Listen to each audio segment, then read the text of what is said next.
Hey everybody.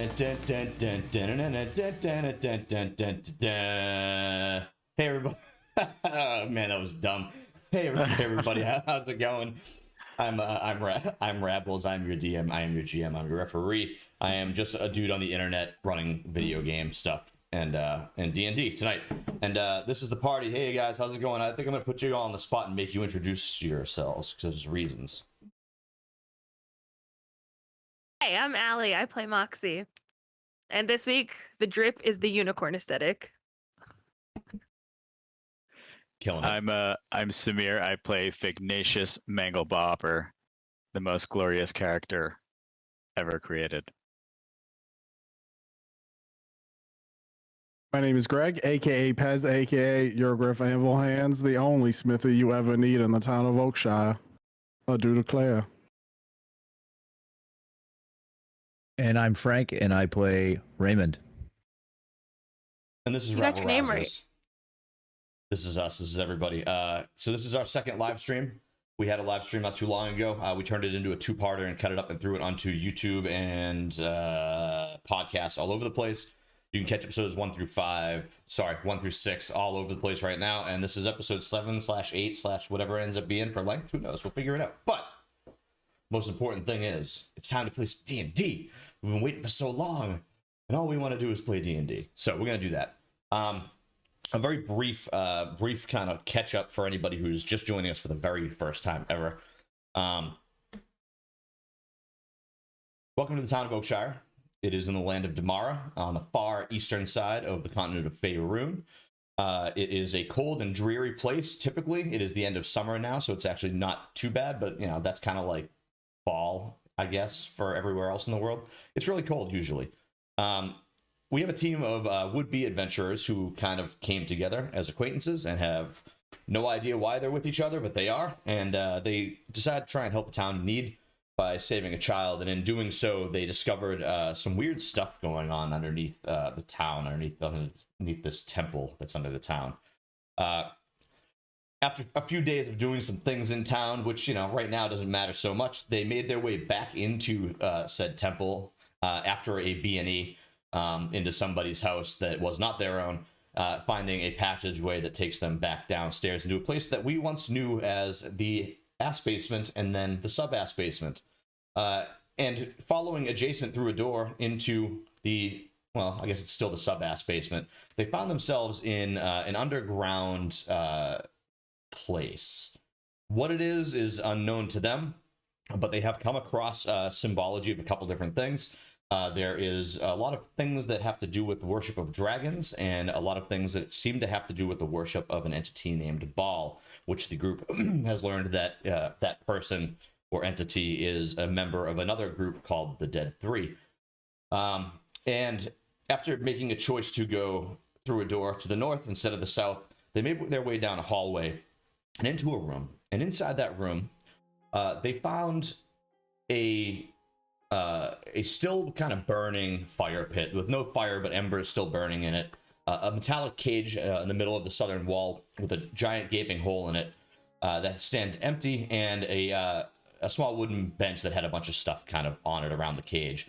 But that wasn't the biggest thing. When they first walked in the room, on the bottom portion of that room, they saw a kind of a huddled mass underneath a blanket, and it was kind of whimpering and seemed kind of scared. And you guys walk in and you hear it saying, no, don't hurt Meepo, don't hurt Meepo. And as you start to kind of go near it, you catch this idea that it's maybe it's not reacting to you. As it pushes itself away up against the wall, the blanket falls off of its face, revealing this lizard-like creature, and its eyes are closed, and it's kind of like you can see underneath the eyelids it's in sleep. It's in REM sleep. It is dreaming. It is having a nightmare of some sort. And you just hear it say, don't hurt me, no, please don't take Calcrix, don't take Calcrix. And then he just kind of slides back down the wall and starts snoring away. And that's what we pick up. It's adorable. Can we keep it? I mean, if y'all want to keep it, maybe we should wake him up first and introduce ourselves.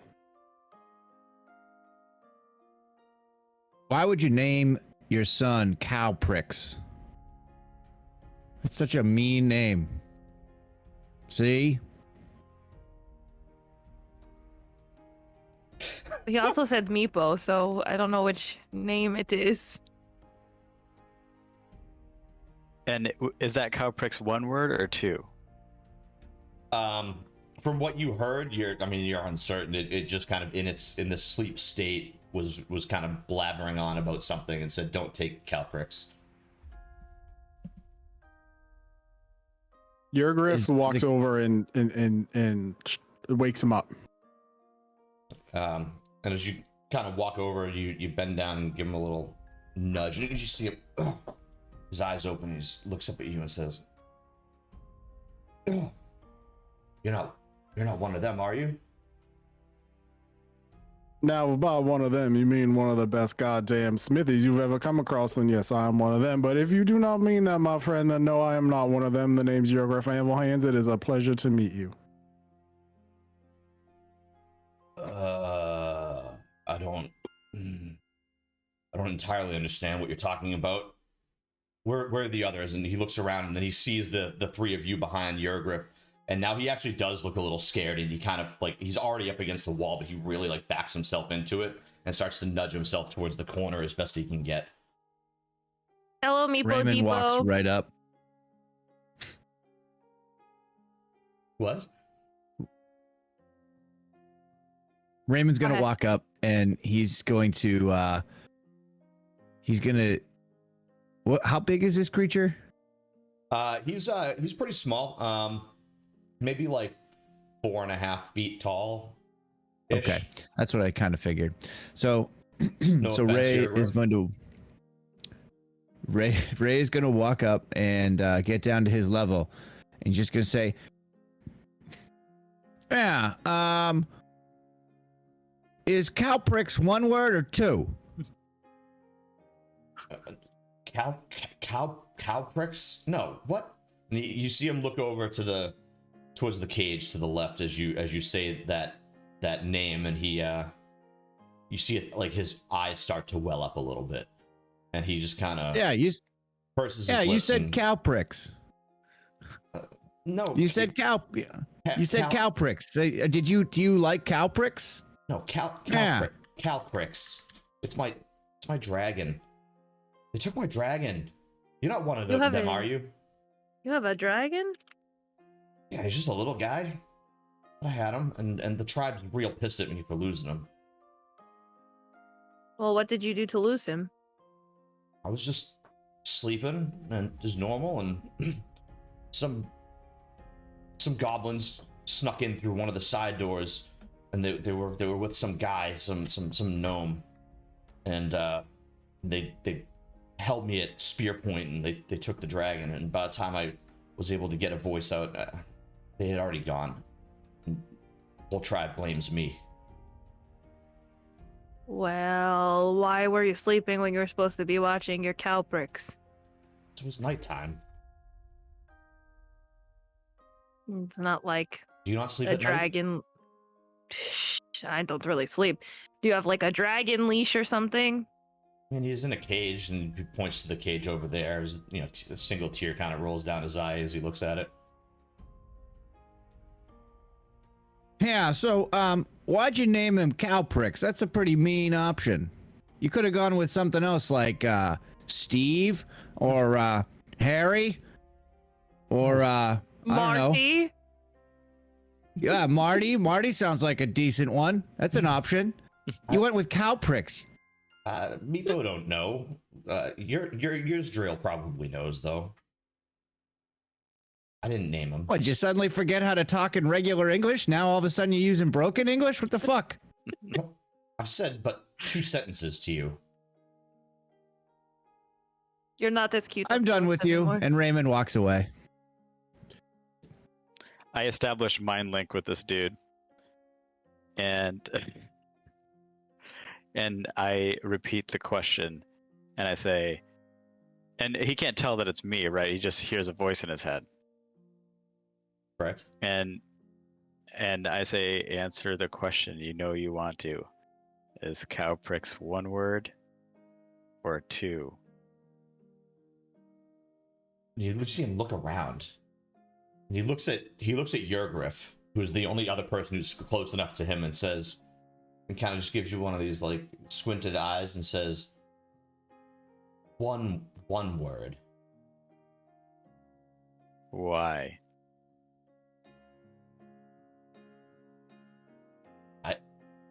Meepo don't know. Yurgriff probably knows. Yurgriff named dragon. Whereas yours drill? Looking at Yurgriff, he just says, "How you speak in my brain?" You're looking at the wrong person. You won't be able to see me. He starts looking around, and he actually gets up, and at that he bolts and he tries to get to the door that you guys came through and try to pass by you guys to try and get out. Is there anything you guys want to do? Can I try to tackle him as he runs past me? You certainly can. Make an attack roll. It's Just like an unarmed strike attack roll? yeah, like an unarmed strike. I don't know what its other. You can make it grapple, actually. I don't think it's really an attack roll. When you want to grapple a creature, wrestle with it, use the attack action to make a special melee attack. You're able to, yeah, okay. Target of your grapple must be no more than one size larger than you. He's not. Alright, so instead of making an attack roll, you are going to make a strength athletics check. And he's going to try and make an acrobatics check to get the F away from you. I rolled a 17. I want to roll real dice. I'm gonna get real dice. Hey, we got the real dice going today, baby. Yeah, show off your real dice while I get out my real dice. That reminds me, I need to get out my real dice. Yeah, I gotta go get mine. I'm trying to DM over here without my dice out. It's getting out of control. Here are the new Yurgriff green dice that I got from a friend. Thank you, I am High Life, if you are watching. Very pretty. I have sparkly dice, of course. Ooh, very Moxie of you. What did you roll? Yurgriff. 17. Okay, he rolled a 10. So you're able to tackle him down to the ground, and he kind of slides down, and he's face first on the ground right in front of the open door that you guys had come through, and you're holding him. What would you like to do? Yurgriff, so, my friend. Now me and you know, huh? My friend was just trying to ask you some questions, but we would like to help you try to find this Cowprix of yours and your friend that named him Cowprix to figure out also where these goblins are and maybe retrieve that dragon. And it's possible that in return you may be able to aid us through this labyrinth that we have found ourselves in. So you see, as you're speaking, Yurgriff, and you're saying this to him while you got him on the ground, he's spitting some dirt out of his mouth, and you get this sense he's about to yell out. But as you say the general phrase, help return the dragon, he stops like mid about to yell and says, You promise to help get back Calcrix? Now my group and I may promise to provide assistance. Whether we retrieve the dragon or not, I cannot fully make a deal with, because we do not know where the dragon is at this point. But if you are able to aid us in finding our way through this place, I believe that my friends and I don't mind trying to find your dragon. You help get back Calcrix. So I'll take you to meet Yuzdrael, and if you make nice, you get safe passage. But you have to promise to make nice. And maybe promise to get dragon. I do not make promises to people under 5 feet tall. Just kind of Yurgriff looks back. Yurgriff looks back and he's like, "Well, are you sure about that?" No, that's a good point. No, Moxie at 5 feet tall. You make nice with Yurgriff. Yurgriff makes nice with you. Maybe answers questions for you, and you help us get dragon. Bring Calcrix back. Get it from Yurgriff, stupid gnome. Yurgriff picks him up off the ground, dusts him off a bit, and turns to his team. Now, what do you say, friend? Should we help And he says, "Excuse me, I don't believe I caught your name." My name is Meepo. He looks at him for a second, and then just turns to the group. "Now, should we help our friend?" Looks back at him. Meepo? Meepo. I'm Meepo. Meepo is Kobold. Oh, okay. Should we help our friend Meepo find his dragon and maybe use this Yursdale to get ourselves some more information on what is going on right now? Let's do it. And then I also say that, but differently in his head. We will help you. Yeah, I don't care. We can help out this meatball. Meepo. Well, Meepo, it seems we have struck a deal. Take us to this Yursdale. Take us to your leader, please. All right, I'll take you to Yurgriff. Follow me. And I'm going to take us back to our map view because that is kind of where we left off in the game. So this is the room that you're in. That's Meepo right there. I will zoom you guys into that location if you can't see it on your map currently. So you should all have access now. And Meepo leads you down this corridor to a room. And as he starts to walk down it, the corridor is very similar to the rest of the place that you've been in before. It's all old, but it is all, hewn stone. It used to probably be a very nice place. It hasn't changed much since you walked in. But you do notice that there are a number of rooms that you pass by as you're going down this direction. Excuse me. And as you do, I just realized I didn't have any music going, but that's okay. As you do, when you make your way down in this direction, you do see that there are a number of small, like, caved-in sections that look like they were purposefully made in some of these rooms that show the room. And you see other kobolds in, and as Meepo walks down the hallway with you, leading you kind of down here, you hear him every once in a while. He says, Ticklecorn, kind of in a louder voice, and you can see the eyes, and some of these holes, there are like people in there like holding arrows as the footsteps are coming down the thing. But when he says Ticklecorn, you can see them kind of unnotching them and putting them away as you pass by. And he takes you into a room up here. I think you guys can all kind of bring your characters. I'll drag you over if you're not already over there. Anyone missing? No, but where's that torch at? I'll bring Torchy McBurney Butt, don't worry. Torchy McBurney Butt. I mean, Torchy McBurney Butt is in the room, right? He was. Yes. Did somebody else grab Torchy McBurney Butt? No? Alright, here. Let me drag you. I will drag you a Torchy McBurney Butt. Torchy McBurney Butt, our best friend. Torchy McBurney Butt. Come on, drag. Bam. There's Torchy McBurney Butt. There Now, we go. now can you all see? Yeah, that's helpful for me. So you guys can position yourself wherever you want in the room. Assume that you were following Meepo and he's kind of ahead. And Meepo walks around the corner, and as he comes around the corner, he looks towards that area, this direction, and once again puts his hands up and says, Ticklecorn. And you see these two other kobolds that are very similar looking to Meepo, kind of like mostly ratty clothing. Nothing from the waist up, but kind of like just ratty pants or ratty shorts, stuff like that. Carrying not all too much on them, but there is some weaponry in the room. But in the center, there is another kobold that stands a bit taller, looks quite a bit stronger, and is wearing slightly different clothing, kind of like almost like a cleric's robe to some degree, but clearly not like a religious type thing. And as you walk in, this area actually has a small throne in it, and the throne stands near the west wall, which is kind of where Meepo was walking you to. And it's constructed of fallen bits of masonry stacked against an old altar. On top of the altar sits a variety of small items, and the portion of the altar that serves as the throne's back features a carving of a rearing dragon. There's a metallic key that is held firmly in the dragon's open jaws. And as you walk in, and Meepo puts his hands up and once again says, Ticklecorn. The two kobolds on the top and bottom, on the north and south side, grab weaponry and hold it at the ready, but not in a threatening manner. And Yurgriff, the larger one in the center, steps forward and says, What? Why do you bring outsiders, Meepo? And Meepo just says, they can get Calcrix back. They can get Calcrix back.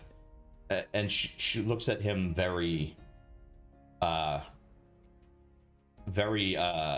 what's the phrase I'm looking for? Disbelieving. Very disbelieving in what he's saying.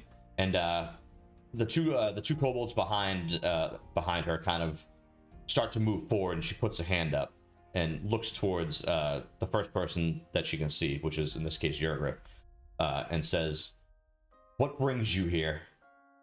Why do you enter our home? And why are you sitting with this filth?" And she spits on Meepo. And Meepo backs away.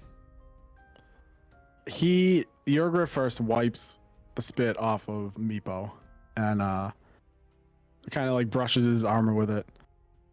He says, "Now, my friends and I did not mean to intrude on your place of habitants. We had no idea that you and your kin were living down here. You see, we are from the town of Oakshire, which is above this sub-ass basement. So we were down here searching for a young boy that was taken hostage, and we found him, and then we found this door that apparently opened up with blood, and so we smashed it, and then we came through the tunnels and found Meepo here talking about a dragon that has been taken by goblins. And it is possible that we may be able to assist you in finding those goblins, slaying those goblins, and then bringing back this Calprix dragon that you have that has been stolen from you."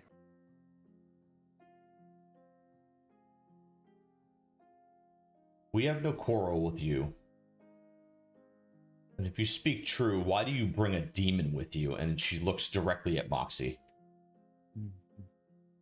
Moxie looks over her shoulder like, where? "I'm speaking of you," but she's saying, like, she points at Moxie, and she's still looking at Yurgriff. She's not actually looking at Moxie when she says this.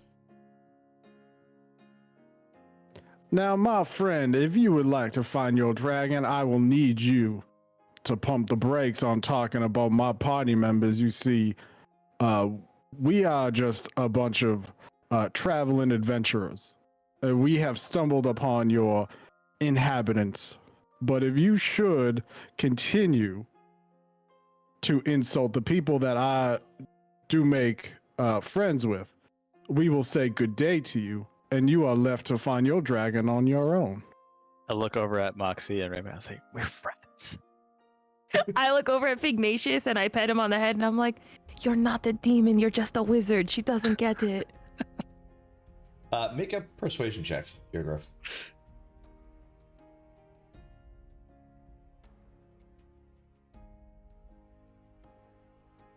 19.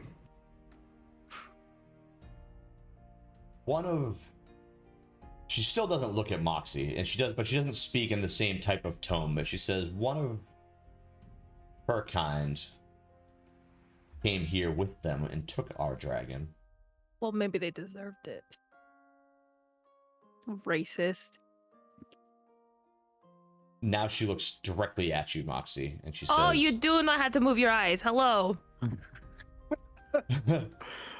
Oh, man. Also, you were mistaken. I am not demon. I am in demand. It's very different.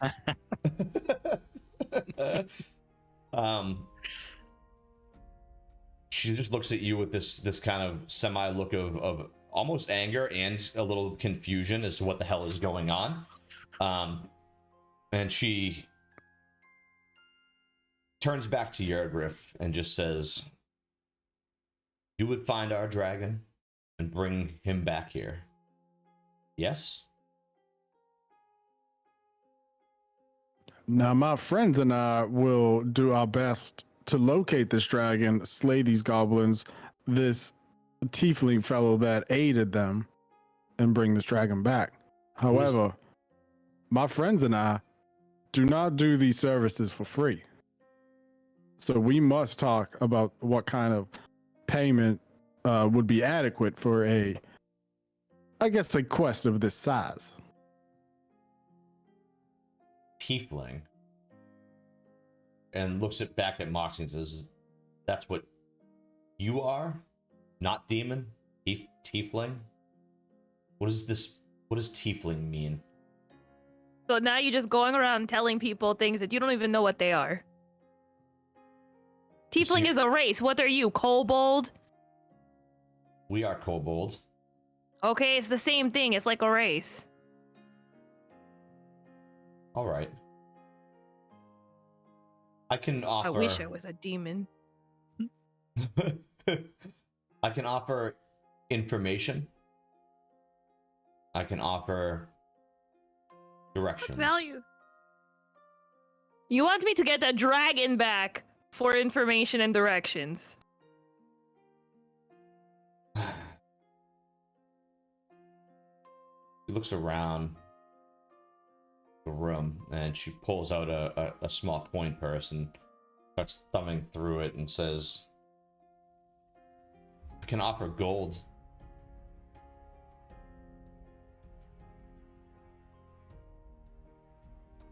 Now you are speaking my party's language.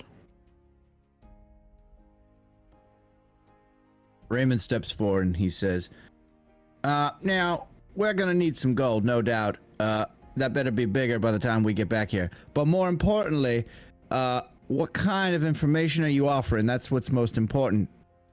Because this is a pretty big effort, and I don't want to have anything to do with Meatball or that other, whatever the other thing was. I want to make sure we're gonna get our due. I step in and say, "Hey, Meatball comes with us."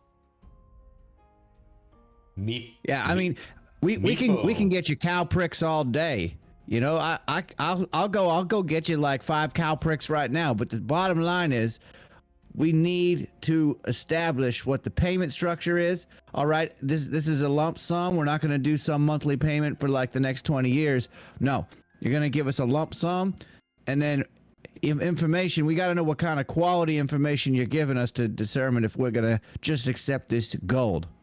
See? You can get other dragons. Where are you keeping dragons hostage? Staring right at you, Raymond. You said cow pricks. You know, like dicks. Calprix is our dragon. He sounded like a hostage. You can get us other dragons? More importantly, how much money do you have? Answer my question first. I can get you all the cow pricks that you want. I'll go right up to the surface and I'll cut them off myself, bring them back down here. I think we have our twigs crossed. Coin. I can give you 35 gold, but if you bring back Calcrix, our dragon, I will give you this key. And she points behind at the dragon kind of statue that's carved into the wall, the metallic key sticking in the mouth. Or you can leave. We'll find dragon ourselves. Doesn't feel like it. Now, what's that key go to? Looks back at it. Says, "Will you find dragon?" Yeah. Are you lying or are you telling the truth? Telling the truth. Yeah, as long as you tell me what that their key is for. Make a persuasion check.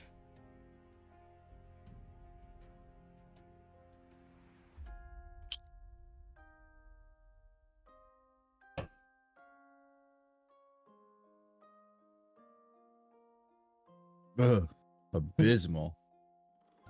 That'd be a tree. That key opens doors. Just like any key opens doors. Now, I'm not going to take that because if we're gonna take this on, this is a pretty serious matter. Now you got to tell us where that key goes, or else we're not interested, right? Am I speaking out of turn here? Look, I turned to the group. What my friend says is correct. We want to be sure that we're being properly covered for our services, and 35 gold just ain't gonna cut it. So information is nice, and that key may also be very nice, but we don't know until we know what the key is for. You dig? You see? You see? This key opens the door that leads to the Dragon Shrine. We don't just give this key away. You could buy it, though. Or you can do this job and bring us back our dragon. You show us that you are worthy to save a dragon, we will give you access to the Dragon Shrine.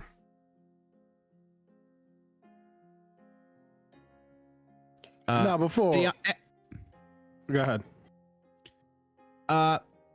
yeah, I don't know what a dragon shrine is. Yurgriff, you know what the fuck he's talking about? Nah, I do not. Would Yurgriff know what the Dragon Shrine is? Would he have heard the tales? You can make a history check.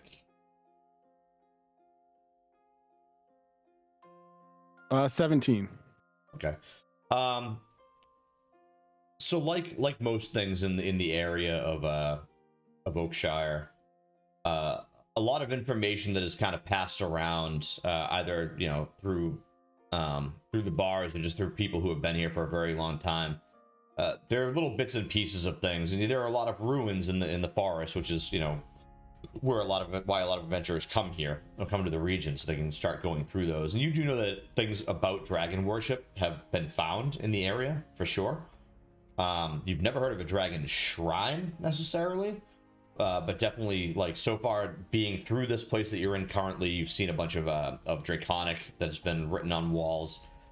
You do know of stories of people bringing back trinkets and things that look like dragon statues and stuff like that. Definitely not of a dragon shrine.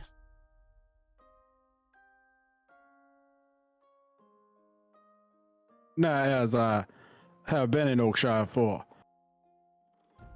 some odd 50 years, there have been tales told of dragon and draconic temples and things of that nature. So I do believe what this kobold is saying is true. However, my friend Yurgriff, before we embark on this adventure, I would like to know why there is a, shall we say, a gaggle of kobold living behind the door of one of the 3 demons known as Baal.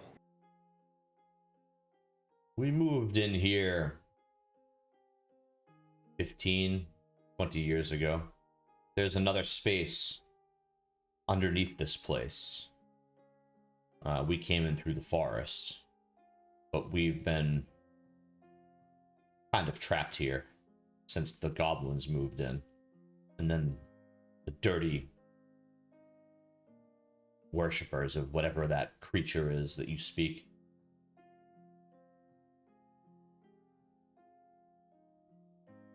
Have you seen these worshippers lately? There were 2 with the goblins. One, and she glances at Moxie, tiefling. Another gnome came with the goblins and stole our dragon.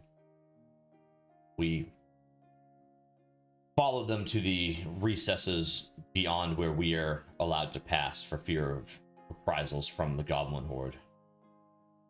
And stopped there. We couldn't go any further. We don't have the numbers. Hey, Moxie, do you remember what that goblin looked like? That dumbass out in front of the temple? The gnome. Mr. Bombastic? Don't think he was a goblin. No, the other idiot. Mr. was- Fantastic. It was the gnome, if that's who you're Yeah. thinking of. He was a gnome. All right, did I say goblin? I meant gnome because there was a gnome with him. He said gnome too. Correct? Oh, yes. she? You A you tiefling said and a- goblin. Tiefling and a gnome. But yes, I know. Okay, I I- looked for him today. Yeah. I can't find him anywhere. Yeah. Do you remember what he looks like? Maybe we can figure out if it's the same one. Oh, I know what he looks like. Can you describe what he looked like to Moxie here? He wore nice clothing. Better than any of the goblins wear, for sure. Not clothing that we would normally wear. Looks very clean. And she starts to go through a couple details that she can remember. And remembers a decent amount. And she gives you enough information for you to believe that the person that she is describing is the town's Sure. ipso facto mayor Altus LaFox. Huh. I Well, did this not. is- I did not see that coming. I did not see that coming at all, even though it's very sketchy. Perfect. We didn't even do anything. We got free information. That's great. Keep going. So, you will go then?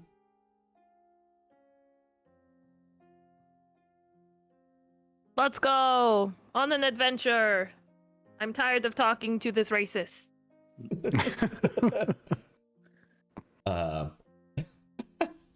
Yep.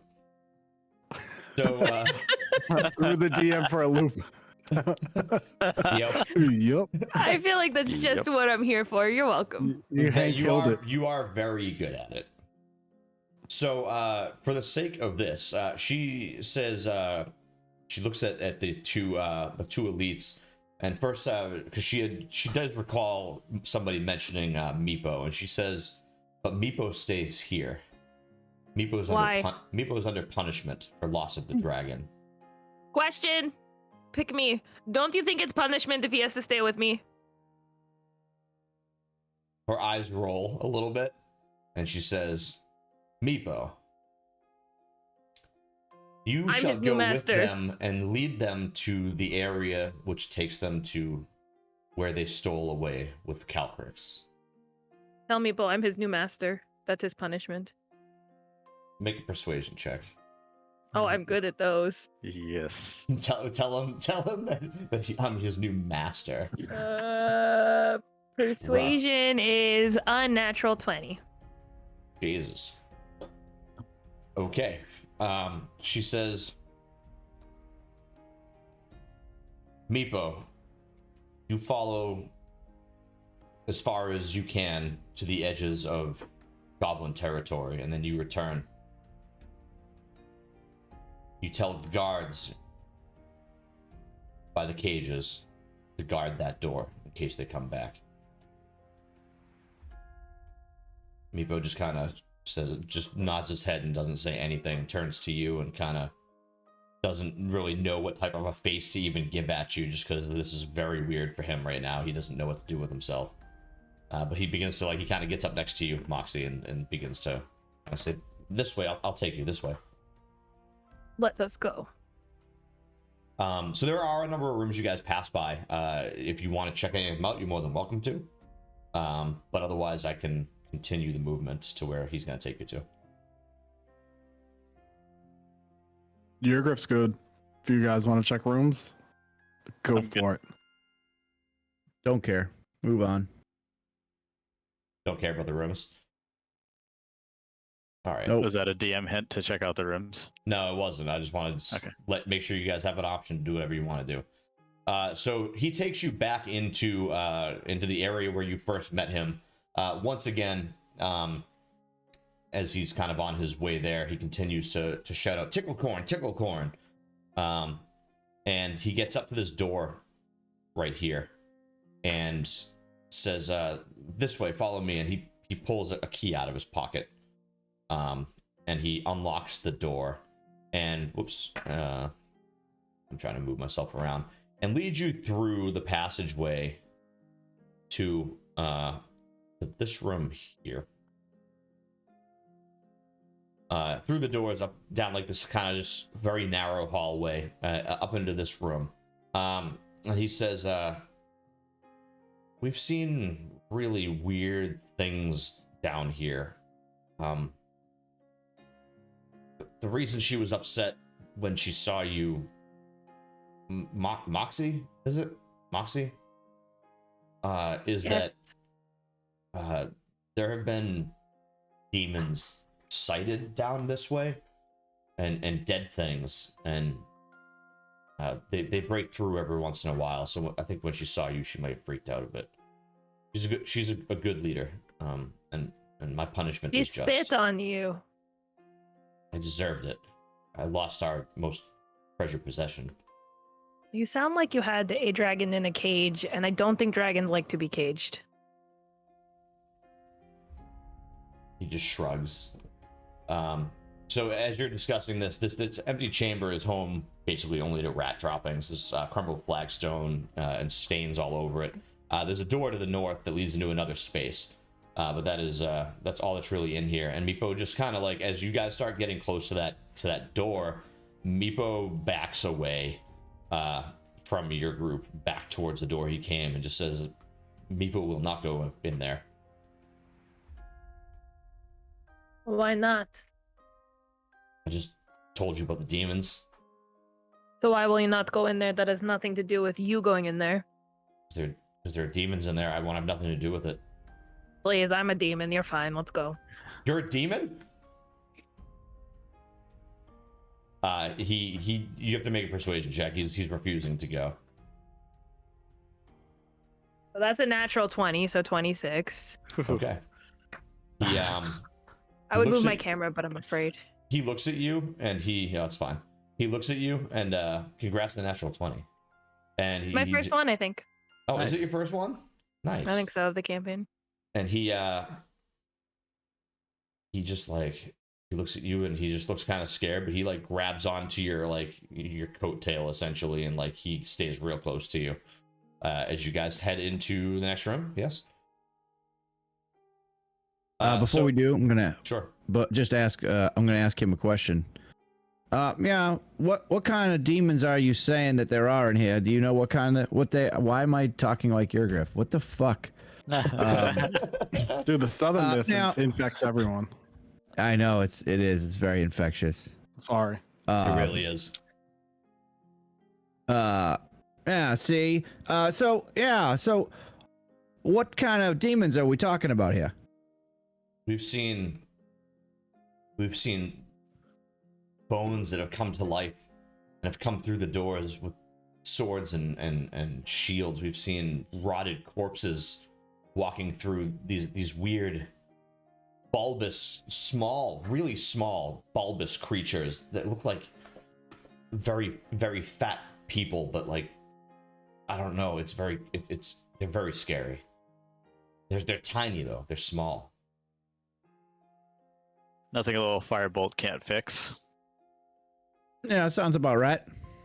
Let's move on. You know I magic? ready my flame fingers. He says, you know magic? The Do ones I that came- know magic? The ones that came Look at these here little flames knew coming out of my magic, too. fingers, kid. And he sees these little tiny flickers of flame coming out of your fingertips. So you enter into this next room, and there's dust and odd bits of stone debris and rubble that lie scattered across the floor. There's an ornate fountain on the eastern wall, and though it's cracked and stained, the fountain's overarching carving of it like a diving dragon retains its beauty. It's just like this dragon kind of swooping in, essentially. There's a relief carved stone door that stands on the wall over to this area, and a hallway that heads northwards. And those of you who can see that the distance of that space, you can see towards the upper portion of that north hallway, there are a number of doors that are some of them are opened into opening into the hallway very lightly, not all the way open, but like kind of like this, and others are open but facing into whatever rooms that are in that direction.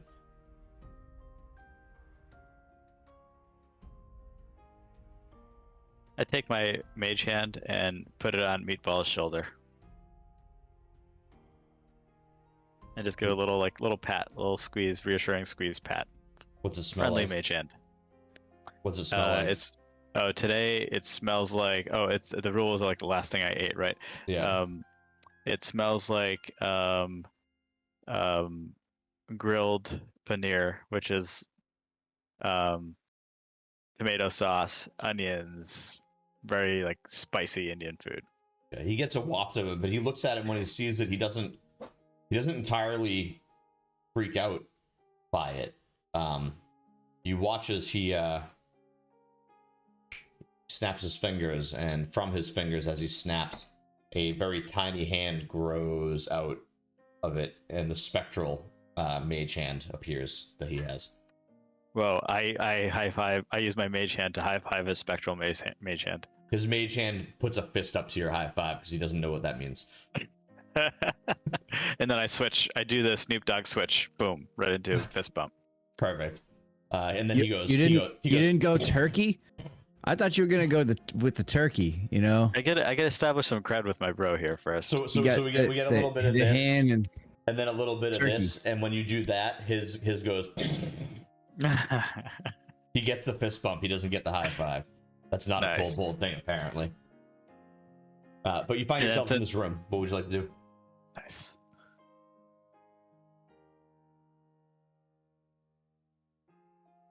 Side note: I had paneer just a couple of days ago, or maybe it was a week ago now. It's very good. Nice, glorious cheese. I like paneer. It's good stuff. You know what else I like? I like Reese's. I'm gonna have some. Ooh, the Reese's of those cookies was dope. Reese's. Yurgriff is gonna move. He's gonna move just into the middle of this hallway.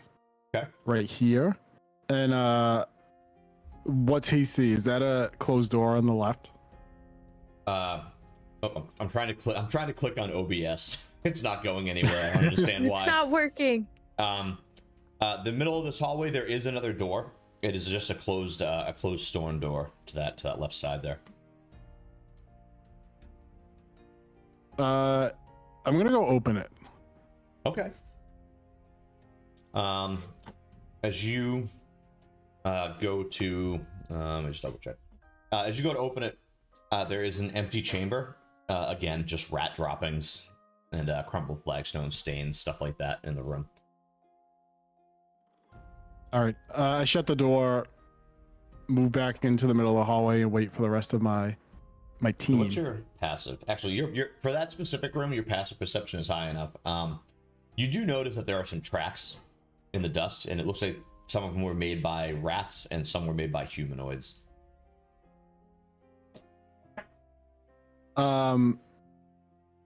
Yurgriff yells down to the hallway. Well, it seems my friends, it seems that I have found myself some tracks. Some of the rodent variety, some of the humanoid variety. We may want to come inspect this room. But I want to look at this cute fountain. Okay. Okay. Moxie, you want to take a look at the fountain? Yeah? Yeah. Okay. So make, as you start kind of looking at this fountain with the diving dragon statue, why don't you make an investigation check?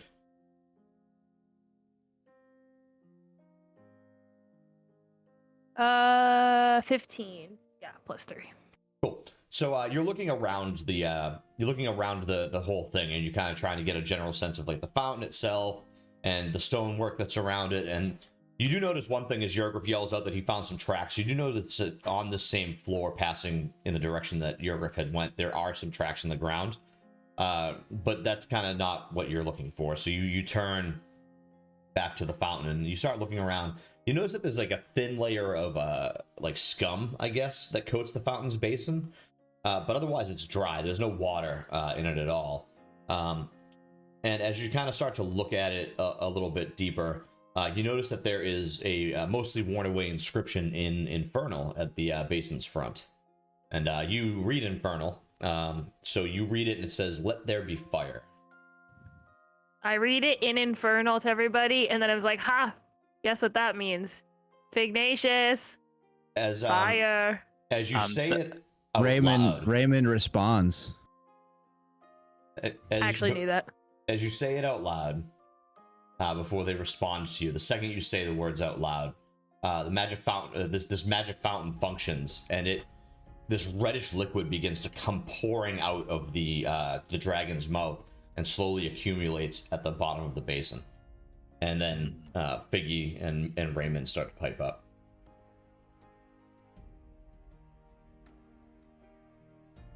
Raymond repeats back what she said in Infernal, in Common.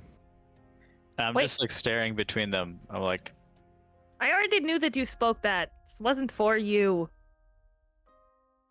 anybody want to clue me in as to what you guys are talking about and that whatever you're saying in the language that I don't know?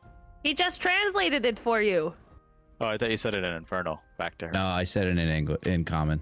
Oh, well, thank you for the translation, and I light up my little lighters again. Wait, look at the stuff.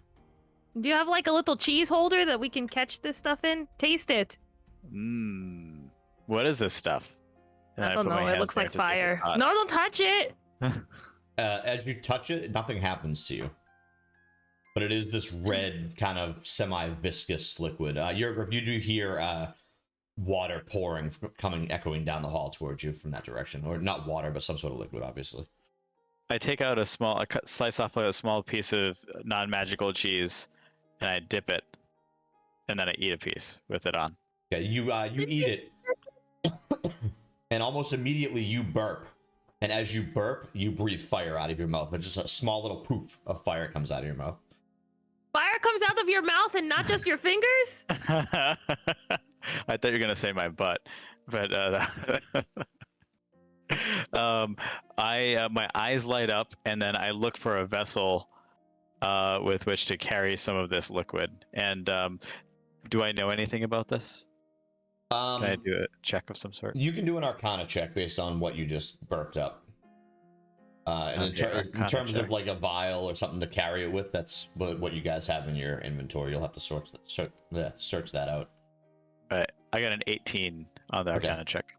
You've heard of something like this before, and you've actually probably encountered it somewhere. You think that this liquid, if you were to take the entire amount of it, would act as a potion of something that allows you to breathe fire. Ooh. Okay, cool. I'm going to empty my water skin and fill my water skin with this stuff. All right, you take one last sip of whatever you have left in your water skin, just so you have some sort of hydration. You pour it all out on the ground, and you fill it up. And there's just enough to get the water skin totally filled, and there's like a small film of it left, but you're not gonna be able to get it into anything after that. Nice. Raymond walks up to the film that's left over, and he pulls out 2 or 3 arrows and dips it in whatever is left to try and put it on the tip of the arrow. Okay. Yeah, you're able to do that. You can, as many arrows as you want. There's enough to kind of dip it on there. I'll just do 3. Okay. I want to be greedy. Say, write down that you have 3 potion of fire breath dipped arrows. I don't know how that will do anything, or if it will do anything, but we'll see. That's what dice are for. Meanwhile, Yurgriff is checking out that other room, hearing this conversation going on back down the hallway. Anything else you guys want to do in this zone? There's the door that Yurgriff's at. There's another door in this room on the opposite side from the fountain, and then there's this hallway that continues northward. I want to point out that I tried to move my token on Twitch and it didn't work, so if you were watching. That's so no, like what the last couple episodes, the theme was me calling Raymond Marty over and over again. Today it's gonna be all of us trying to move our tokens on something else. Something that's not Roll20. All right, I'm here. I found the fire for the fireman. Meepo's right up on you. He won't. This is my child now. Yeah, he won't I'm leave too your young to side. be a mother. You can tell he's scared while he's doing this, but he is like staying up on you. He's just kind of staying behind you the whole time. I just hold his hand. There. My mage hand pats him on the back again. His mage hand grabs your mage hand as if to hold hands. I do the little like finger like push the hand away thing when you don't want to hold hands, and then I just float it and say bye bye. Okay.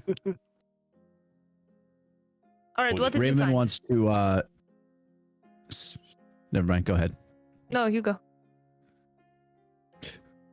Raymond wants to look in this other corner. It looks kind of the map looks a little funky, so Raymond kind of wants to see if there's anything going on over there. Yeah, you have a little look through it. What's your passive perception? 14? Pretty Yeah. good. You just have kind of a general look around. It mostly just looks like kind of a slightly caved in wall. There is a little bit of water damage, so maybe some of that water from that first kind of well room that you had been in, the one that literally is the well to the center of town, when you first entered this place, maybe some of that water has kind of made its way over here and just kind of destroyed the wall. Okay.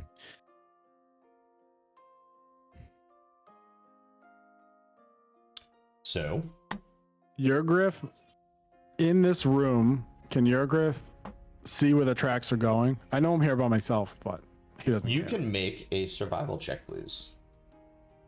You kind of kneel down and you start looking at the different tracks that are there to get a sense of what's going on. As Yurgriff searches his pockets for the dice that he rolls and no one's looking, and just rolls it on the ground. He goes, Oh, I found it. Hold on. Hold on. it's fine, It's take under your my time. chair. I'm gonna eat more Reese's. Because they're great, even if they are invisible.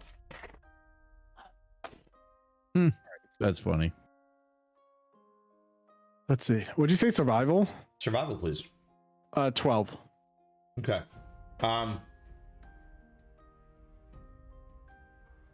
You see that they're going in multiple directions. With a 12, you do notice that there are a lot of rat tracks. They're larger than normal rat-sized tracks. But they've kind of scuffed up a lot of the humanoid tracks that you did notice.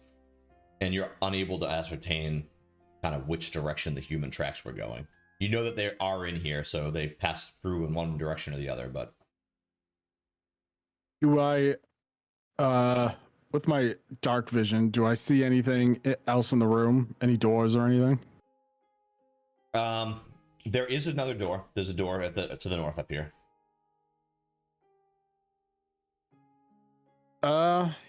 He is going to go to the door and search it to see if it's trapped. Okay. Make an investigation check. Oh, sorry. Make a perception check. And That is can we all see what he's doing? Is the door Yeah. open? Yeah, you can. Yeah, Okay. you can see he's just in there. 23. Okay. I don't know why I said perception. So either way, investigation. So you're looking at the door, and from this side, it looks fine. It's just another one of those kind of heavy stone doors.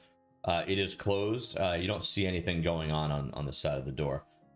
As you start to just like touch it a little bit and wedge it a little bit, you do notice something on the other side of the door. Just up at the top in the corner as you start to open it. With a 25, you notice that there is a small bell that's attached to it. There's like a line that's running down the door, and the bell is about 3 feet off the ground from the bottom of the door, but it's hanging from that line. Yurgriff turns to his friends in the hallway. Well, my friends, I entered this room because I thought I saw tracks, and now it seems that this door has a little alarm on it for whoever doesn't want us to come through it. And he points up. And he says, when you open this door here, this bell is going to go off, alerting anyone who is in the vicinity that we have arrived. I don't know if maybe Raymond, if your expertise is in order, or maybe we get one of those smelly mage hands to try and take this thing apart. I believe I could just hold it tight from ringing while we pass through. It's just a trap, right? Yeah. It's a trap. Yeah, it's like a noise. It's a like trap. a noise trap. Okay. Raymond's gonna try and disarm it. Okay. So make a Can I help him? sure. How would you help him? Well, how are you disarming it? Are you like just trying Good to take call. it apart? I'm looking With engaging conversation. I'm looking for a way to either remove the bell, because you said it was like a bell, right? So either remove the bell or cut the string or something like that. Can I do it like how we did in the sub-ass basement where like he was doing the work and I was just kind of like giving him guidance, like, you know, extra set of eyes type of thing? Yeah, you can totally do that. So Raymond, make a thieves tools check. So it'll be a d20 plus your proficiency, which is +2. Oh, so it's not advantage. Oh yeah, with advantage, yes. Okay. Brain fart. Don't kick us off with Twitch, please. Brain farting. Natural 20. Ooh. Oh, You, yeah. You grab the line and you. Do I need to lift do it. the camera? Do I need to do the camera? I think I'll do the You camera. can do the camera if you want to show us, by all means. We can't see it though. Oh, come on. Yeah, there we go. I kind of maybe. Terrible lighting. Oh no. Natural One of 20. them We is can see 20. it. I saw it. Yeah. It's right there. Yeah, I can see it. Sweet ding ding ding ding. You well, not to ding ding ding ding because it's a bell. So you grab the you grab the line and you lift it up to make it slack a bit so it doesn't just fall, and then you just kind of like cut it with the end of a dagger and pull it down, and Yurgriff pushes the door a little bit, or Moxie pushes the door a little bit for you rather, and you just pull it out and grasp it so it can't go off. And you pull it. And as the door slides open, you look down the hallway. And if you didn't have the torch with you guys, you wouldn't see anything. But what you do see is this entire hallway. It's not very big. It's only like 10 by 20. But the entire hallway is covered in caltrops. Like those ninja traps. Ninja spike, step on, hurt me feet traps. Well, how are these, like the tiny ones or are these like the big ones? They are a combination of tiny and big ones. Oh, well played, DM. Well played. Nah, nah. Well, I'd like to inspect to see if there's anything fishy about them before using my mage hand to clear them out of the way. Sure. Just make an investigation check. You should kind of get up to one of the first ones and start taking a look at them. Investigation. Ooh, 8. Okay. Nothing seems fishy about them. They're just a bunch of caltrops. Your mage hand, I can't remember, is there a limit to the amount of weight that it can carry? There is. One sec. Let me I think it's 10 pounds. I think it's 10 pounds as well. It's 10 pounds of So, force, yeah. yeah, for the. Okay. What's your intent with the caltrop? You're just gonna try and like slide them out of the way, or pick them up and move them, or take them with you? What are you planning? I want to pick them up and put them into my bag, one at a time. Okay. You guys wait for a handful of minutes, just kind of tapping your feet on the ground while Fignacious sends his mage hand back and forth, having to recast it over and over again because it only lasts about a minute, picking up caltrops. And about halfway through, Meepo sends his mage hand to help out as well. You find yourself with, and you can add this in your inventory, you find yourself with, it'll basically be 2 caltrops that come in bags of 20, so you have 40 caltrops. Nice. And I'm going to use one of them. I'm going to gently place one on Damon's head and balance it there and see how long it stays there. Like, not the sharp, just like the triangle, like tripod. Are you allowing this, Raymond? He doesn't notice. Absolutely not. He doesn't notice. I come from behind very silently with my mage I mean, hand he's and like, you're like at the door picking up caltrops, and they're watching you do this, and he's watching your mage hand the entire time. So like, what? I do my best to like sneakily try to go past him. This is and go behind him. And it's like, Make yeah, a you don't notice. You don't. Okay. Figgy, make a sleight of hand check, and Raymond, make a perception check. 17. Players Bring fucking it. with players. I love it. Oh, I got a natural 20 again. No, you didn't. I absolutely did. Yeah, you gotta show that Oh. one. Nice job placing the Bam, dice look on the at that. 20. Look at that. Fig, you try to like you after it's all collected, you pop your you cash your mage hand out again on the left side of you and like hand it a caltrop, and it like sneaks around you and behind you and like across the wall and starts floating over to Figgy. And you think you're getting it, but Figgy with the natural 20 is just like he's just standing there, and he's been watching everything that you guys have been doing, you and Meepo, with the things to pull the caltrops out. And he just watches your mage hand with the caltrop in its hands just kind of start floating towards him and try to sneak behind him. Raymond, is there anything you want to do about it? Yeah, I want to grab it and throw it at him. Okay, so here's what we're gonna do. More damage. More damage. So Raymond, you are going to make a sleight of hand check to see if you can get the caltrop out of the mage hand before it ducks out of the way. And Figgy, you are going to make a dexterity saving throw for your mage hand to see if it can stop Raymond from doing this. Stupid shit. I love it. Sleight of hand's not good. It's a 6. I got a 5. Unfortunately. Oh my god! Raymond grabs it. Raymond, make an attack roll. Roll a d20 and add a d4 to it. So, can I ask for a clarification? While he's grabbing the caltrops from the air, my mage hand is still holding on to it, right? As he's taking it and trying to throw it at me, like it hasn't like slipped out of my mage hand. It has not slipped out of your mage hand. He just grabs it. That was what the check was for, Okay. to see if your mage hand could stop it. There were plenty of other ways to go about that. I just thought it was fun making you roll a dex save. So No, I like it, but this just influences my reaction to what he's gonna do next. So he grabs it and just immediately, like without thinking, just grabs it and chucks it at you. Raymond, would you roll? It was a d20. Well, I was rolling a D. What's the plus? What's the D4? D20 plus a D4. The D4 is to add actually, I think I should just do an attack roll, like an unarmed strike, or an improvised weapon strike, technically. So that would be plus your proficiency. Unarmed so strike would be +2. And do, what I'm trying to do. do a D20 plus your dexterity, because it's a thrown weapon.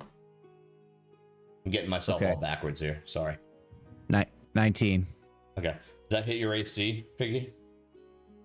Almost certainly. Yes, it definitely did. But I was thinking that if I saw him taking it and throwing it at me, I would be trying to get my mage hand to move out of the way as much as I can while I was on his way towards my head. To try and like... Yeah, because it's still holding on, right? No. So like he literally, that was the saving throw. So he literally snatched it from your mage hand. Your mage hand lost from the it. mage hand. And the second he grabbed it, he just chucked it. And the caltrops hit you square in the chest. Raymond, roll a d4, please. Because that's how much damage Figgy takes for fucking with you again. That's a 4. Oh no! It stabbed you like right in like. He throws it for your chest, but it stabbed you like right in the neck. Wow, this is disproportionate response here.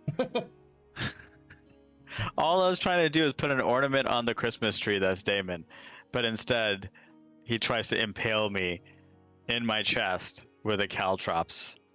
I think you could say that I put an ornament on you, just in a little more of a permanent way. Well, let's see if I'm so nice with my ornaments next time. This conversation. All right, or damage. So just out of curiosity, because you're all in this room, right? Is everyone in the room, or is some of you outside? Right, The room? let's disarm the traps and stuff and be really freaking loud. I need everyone to place themselves in the room wherever you're gonna be. Just because I probably should have done that before, but.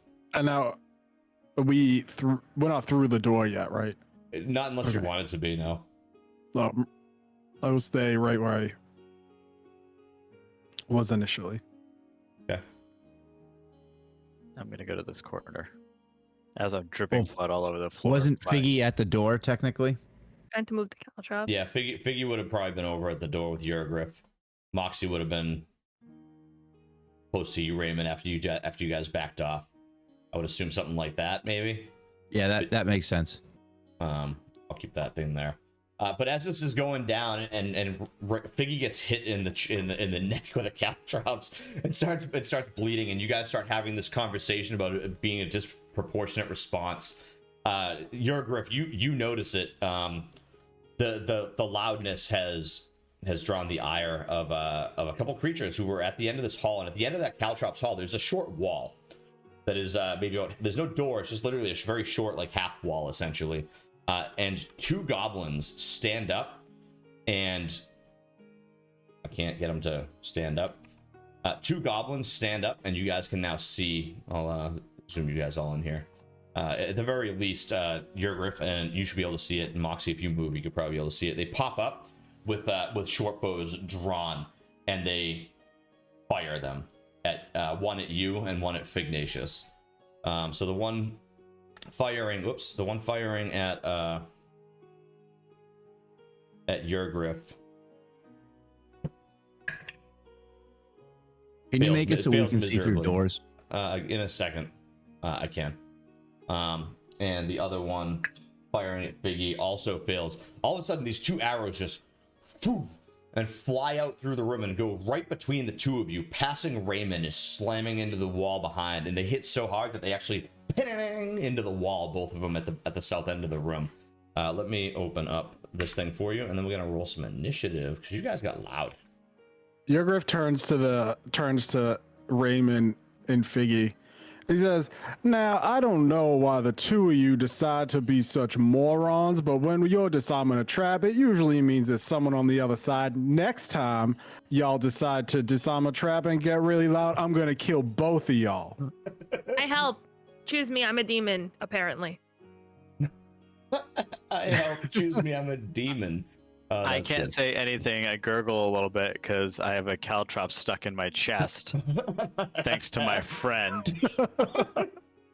Dude, I googled caltrop because I couldn't picture it. I just couldn't picture what it was. The main image, if you go to Google and look up caltrops, the first one has a caltrop, but it's a fish hook. So not only does it hurt going in, but it comes out ripping too because it's got a hook on it. That's fucking Caltrops wild. are nasty, dude. Yeah.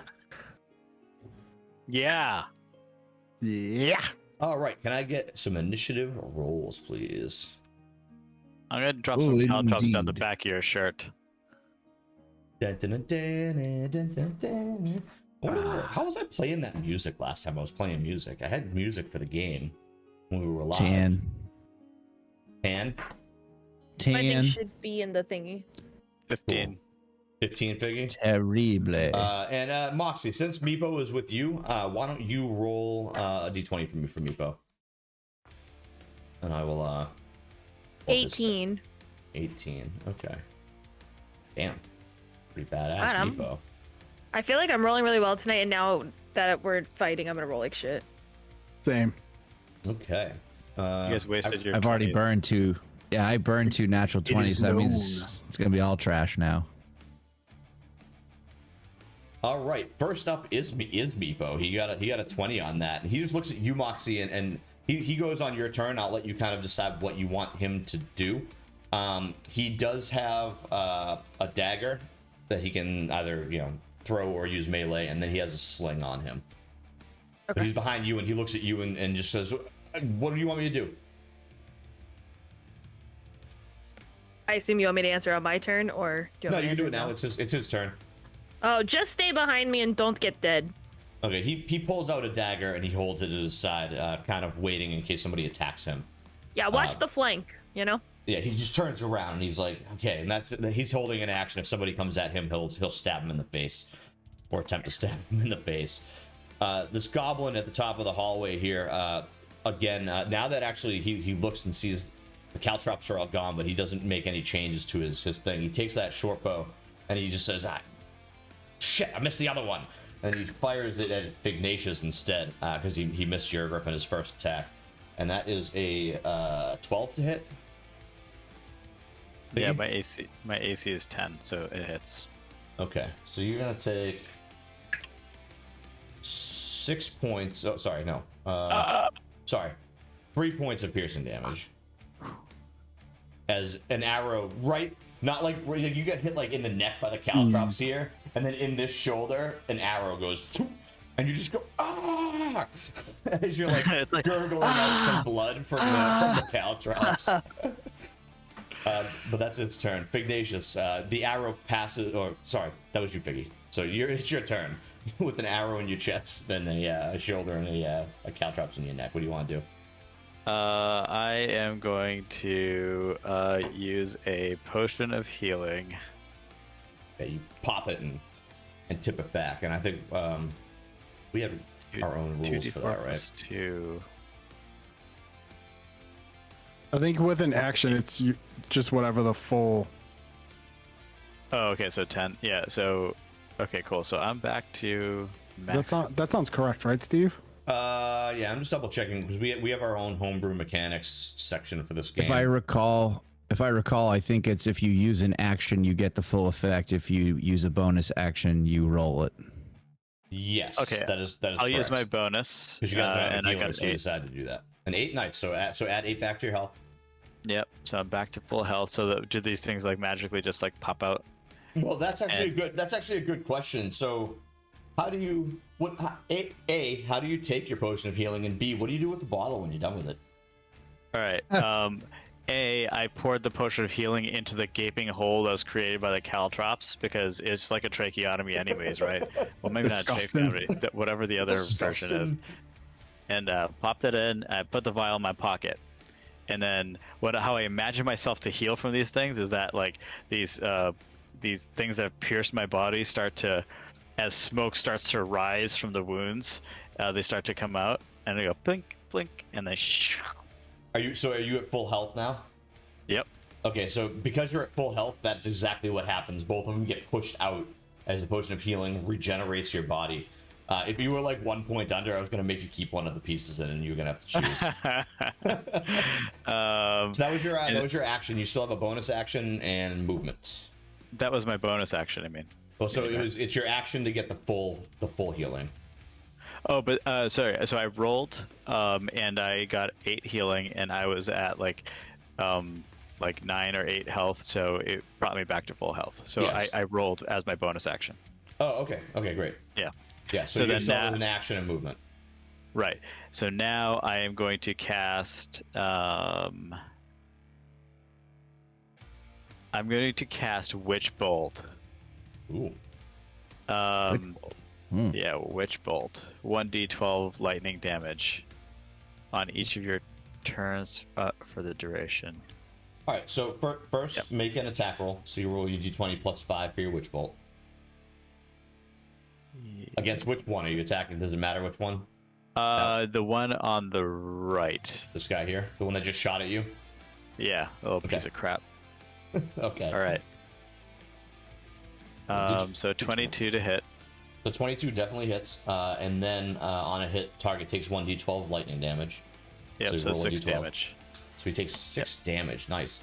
And now on each of your subsequent turns, you can use your action to automatically deal 1d12. Nice.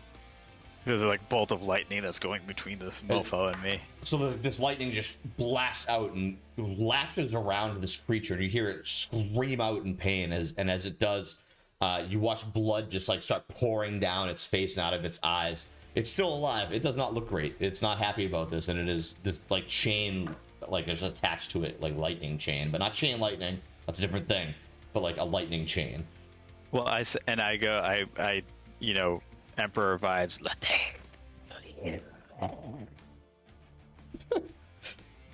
You still have movement. Is there anything else you'd like to do for your turn? I'm going to step behind Yurgriff. Okay. So then it's gonna be like lightning going past your face, Yurgriff, but I'm not gonna hit you. It's arcing up and around Yurgriff's shoulder, it literally just goes up and over and just fans out and goes straight towards the creature. Moxie. Okay, I am Wow, that's fancy animation. As long as it works. Sometimes it doesn't work, and that sucks. I am going to go around, but my roll 20 is lagging ridiculously. So actually, Figgy, so you're kind of more gonna have to be more like over here because you can't really be in Raymond's space. You can, like, Ever pass consider that through. Raymond's in my space? Remember what happened last time Raymond you was were in there Raymond's already. space? You got a caltrop in your chest, so you know. Just don't want wait that. till my response. I'm scared. All right. You should. I'm gonna- Well, you shouldn't be. I'm gonna cast Fairy Fire down at these two, and they both have to make a Dexterity saving throw of 14. Okay. Purple's right, blue is left. Right is what's dexterity? Right got a 21. Left got a 15. Well, then you see all this really pink, sparkly stuff try to go at them, and then it just kind of like hits the floor, and all the shit around them is lit up. Anything that doesn't move. All right, so hit everything else that's not lit up in pink. Cool. So that was your action. Bonus action movement. Bonus action, I'll give Bardic Inspiration to Raymond, and I'll pat him on the shoulder and be like, okay, caltrop, but that way.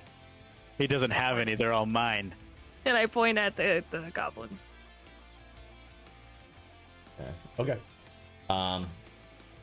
Raymond, Fignacious just passes by you. Moxie kind of switches spaces around the other side of you. You're kind of blocked a little bit by Yurgriff, but you can see you have the fire. Actually, the firelight. Can you see?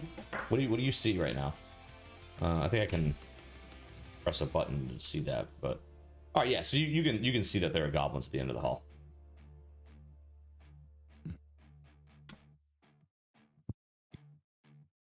That's a Okay, nifty trick. So Raymond is going to pull out his longbow, look down the hall, and he's going to fire at the undamaged goblin using his longbow. Okay. Make boom boom. That is a 26. Ooh, 26 hits. How much damage does this thing take?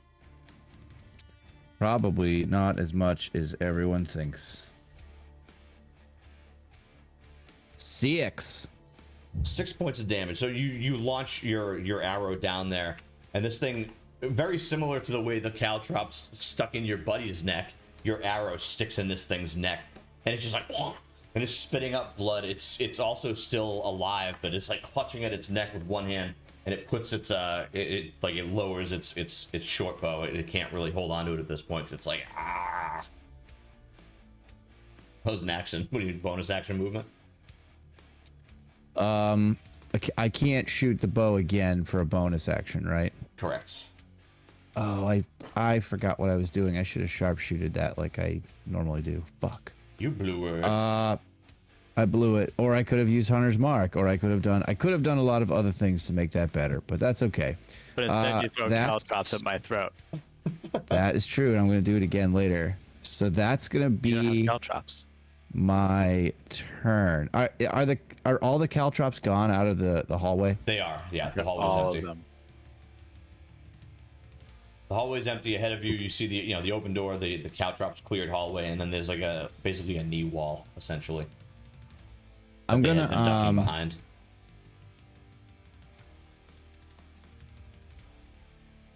I don't think I can do this. What's my movement? 30. Fuck. Okay. That sucks. I'm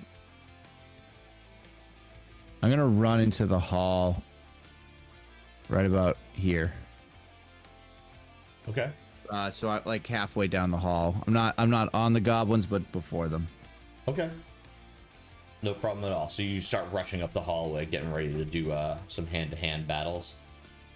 Does Figgy take an attack of opportunity? No, I'm he's just not. He's your wondering. friend. Well, I don't know. I don't hate pissed. you. I don't hate you, man. I'm just a little bit perturbed that you put a caltrops in my throat. Okay, is that it for you, All Raymond? right, that's my turn. All right, the goblin that you just launched that at, like he's still bleeding from his neck, but he drops his short bow and he launches himself over the edge and gets right up in front of you. And as he does, he lands on the ground with one hand on his neck and the other hand pulling out his scimitar. He makes an attack, and that's going to be a 7 to hit, which I know will miss. And he slices down at you, and you kind of just like slide to the side a little bit. But that is his turn. Yurgriff, you are up. Yurgriff is going to take his movement, walk down the hall, holding his shield up in case they decide to shoot at him. And Nice. then he is going to, with his long sword, he's going to make an attack. Okay. That is a crit fail. Ooh. You pull out your long sword and you look. You think you see a caltrop that you're almost ready to step on. It's just a rock, but it makes you kind of dodge to the side a little bit, and it screws up your throw as you come down with your longsword. And that is his action. He's done. It's his turn. Okay. Back to Meepo. So Meepo's still, he was taking a look around. He looks back towards Moxie and says, Moxie, what should I do? And still has his dagger Like I out. said, do not get killed. We're gonna move in. Just stay back. But if they attack you, don't be a bitch. Okay. He just gives you a nod, and he actually walks over here and closes this door, the door that had been left open, hoping to keep anything else from coming out through. The goblin that Yurgriff just tried to attack, Yurgriff, you're right up on it now, so it drops its short bow as well and pulls its scimitar out and attempts to get you over the edge. It's a 13 to hit. Does not hit. Okay, and it can't seem to like. It's a small creature, and it didn't bother to try and crawl over this wall. It just kind of came up over the top like this, trying to hit you, and it wasn't happening. Fignacious, what do you have? I am going to. So I had a question. I have the automatic 1d12 damage for Witch Bolt. Does that take up a spell slot every time I do it? It does not take up another spell slot, but you have to use your action to make it happen. All right, action to make it happen. Let's All go. right, roll a 1d12 D12. of damage. Ooh, 10. Die, Okay. mofo. Give me the graphic death scene for this creature. Okay, so then as I'm maintaining, this is just maintenance lightning bolt right now. I pull back and I just like try to amass tons of lightning, and then I do like Goku style Kamehameha and push out this buildup of lightning at this guy's head, and at the same time using my mage hand to pull. Maybe I'm taking too much artistic license here, but I'm going to pull Yurgriff's foot so that he falls flat as this thing goes right over him, smack into the goblin's face. Yeah, you don't like knock Yurgriff on his ass or anything, but you're able to like get him but just pull him out of the way. just out of the way enough to not hurt him at all, and murk this creature I'm gonna allow that because it was badass. whose head explodes and the creature dies. That was your action. You have a bonus action and movement. I'm going to run up behind here, and ready my firebolt fingers, like back against the wall, looking over the side. Firebolt fingers ready, and Okay, that's so you firebolt fingers yourself. Moxie, you are up. Okay. One goblin's okay. head just exploded by lightning or some sort of whatever electricity was going on. That was a lot. If I move here, I can attack this goblin? You can. You can also attack through Raymond if you want. Yes, let me use my sword through you. Alright, I'm gonna use my rapier. I really hope that one day you guys kill somebody by driving a sword through your own teammate to stab the thing behind it. Sometimes that's how it is. 14 plus 5, so That's 19. more than enough. Roll your damage, please. I rolled the damage on here because I don't have a D8 on me. 6 piercing damage. God, 6 that was piercing trash. Okay, give me your graphic death scene for this dude. So I run in and I say to Raymond, you know, if you're going to throw things at people, you should do it with the intent to kill, like this. And then I stab my sword into the Nice. goblin. Cool. And as you rush up and you do this, you kind of just like in its chest and straight up through the like into the chest, up through the back of its neck, and you pull your sword out and it crumples to the ground in front of you. You all hear the sound of footsteps coming your way from up around another space. Moxie, you still have bonus action and some movement left. I'm just gonna nothing for my bonus action, but I'm gonna move back here to give space in case they need to move in or out. So okay, that's cool. all I got. All right, so that puts us at Raymond. Again, passive reception, you do hear footsteps coming from somewhere else in the chamber ahead of you.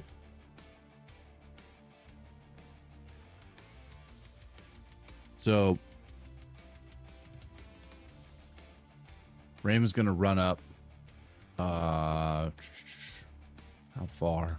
How far is he gonna run? He's gonna run up to just a little bit in front of Yurgriff. And I can't see anything, which is, I guess, because there's no torch. Yep, you left the torch behind because you were rushing up with weaponry. You just kind of run up into the darkness. Yeah. Can I prepare an action? Yeah, you certainly can. What would you want to prepare? I'm gonna pull out my swords and just once I see somebody, because I'm assuming I can see things from the light down the hall. So I'll pull out my swords and prepare to do a weapon attack. Yeah, you get like a little bit of like a slight edge of light kind of in these blocks right around you. So you pull out your weaponry and you get ready, and if something brushes up towards you, or if you see something come into that very low amount of light, you're able to make a move. So that'll be for through this round. That goblin is very dead, so he doesn't need an initiative order anymore. Yurgriff, what would you like to do? You also again hear these same noises, footsteps coming. Yurgriff is going to move, basically stand in front of the door on this bedroll here, and he is going to ready an attack action to the first thing that comes through that door. Okay. As you pass by, the door is slightly cracked. With your passive perception, you pass by, you see one goblin working its way up the hallway. You don't get any sense that it noticed you, but you get around to where you want to be, and you ready your action specifically for that. Yurgriff turns to Raymond because he's the only one in the room, and he points at the door. Can Raymond see me? He cannot. You rush past me, sees you go past, but then you go into darkness in that corner of the room. Okay. He's gonna whisper. He's gonna say, Raymond, there's one of them goblins running into the room. Pulls out his shield, and he just and he kind of like haunches down. And he just gets ready. Okay, cool. I'm going to reset the initiative order. So Meepo starts moving up because he wants to stay by Moxie. He actually grabs the he still has his dagger in hand, but he grabs the torch because somebody just dropped it on the ground. He doesn't know who it is, so he grabs it and kind of starts bringing it closer into the area. Torch McBurney butt, you mean? He just says, Torch McBurney butt, I'm sorry. He just says, Moxie, is it safe to move ahead? It sounds like there's more coming, but you should probably go up there because they can't see shit. Okay, and he grabs the thing, and it was 5, 10, 15, 20, 25. He gets up to here. He can't quite get over with it, but he tosses the thing, the torch. Torchy McBurney butt. He tosses Torchy McBurney butt up into the room. So Raymond, you're able to see everything, and you see him pull his dagger out now. He just says, "Tell me if I need to do anything." And he sits there. There's more footsteps. 5, 10, 15, 20, and Yurgriff busting through the door is a goblin holding a scimitar, and he gets right up in your face before noticing that you're there, and you have an attack action held. And for the record, internet, I know that at the end of rounds, held actions die, but I'm not rolling like that, so. 13 to hit. 13 hits. All right, where is... That's not you, that's not you, here we go. Oh, wait, I'm sorry. 13 does not hit. Different goblins. He busts through, and Okay. the door is like wide, and it comes through, and like you had your kind of sword out, just ready to get at it, and it knocks your sword up against the wall as you try to kind of make your flourish to attack him. And as he gets on you, he comes at you with a scimitar, and that's not going to hit. An 11 to hit. Misses. Parry it away with my shield. Yep, and you just ping, pong, pong. Fignacious. I can't see any of them yet, right? No, but you hear ping, pong, pong going on down the hallway. So I start, I think to myself, and I start making these sounds as I run up here. I go ping, pong, pong, and then I run to here, and then I cast. Now you see everybody. Now you see me. I cast Magic Missile. Okay, so you launch over the edge of the wall with Magic Missile at this goblin. So it's how many attacks is it? Is it 2 at this level or 3? I get 3. Okay. Each are 1d4 plus 1. So Yep. first one was 4. Okay. Second one was 5. Sorry. Okay. And So sorry. Go ahead. no, that's fine. So you launch all 3, and the 4 and the 5 kills it. So like, Yep. what does the third one do? Because the 4th and the 5th one, you watch the light start to leave its eyes. I mean, so the first and second one, you watch the light start to leave its eyes. When the third one gets to it, what does it do?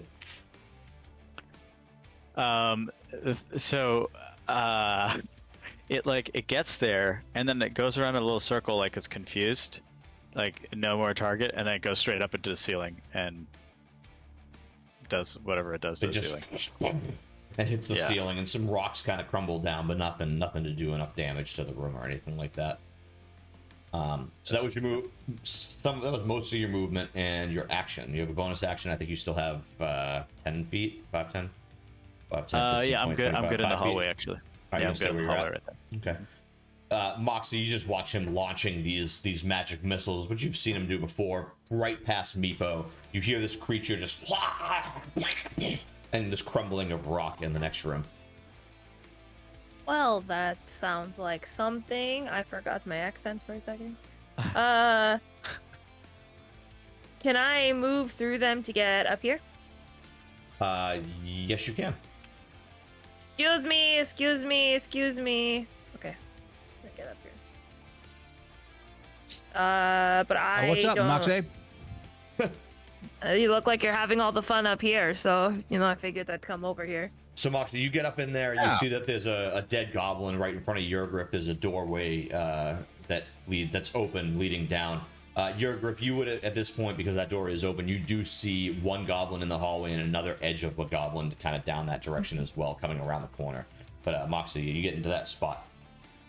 I can hear them coming even if I can't see them, right? Oh yeah, you guys can all hear them coming. They're like running Okay. down the hallway through rubble and stuff like that.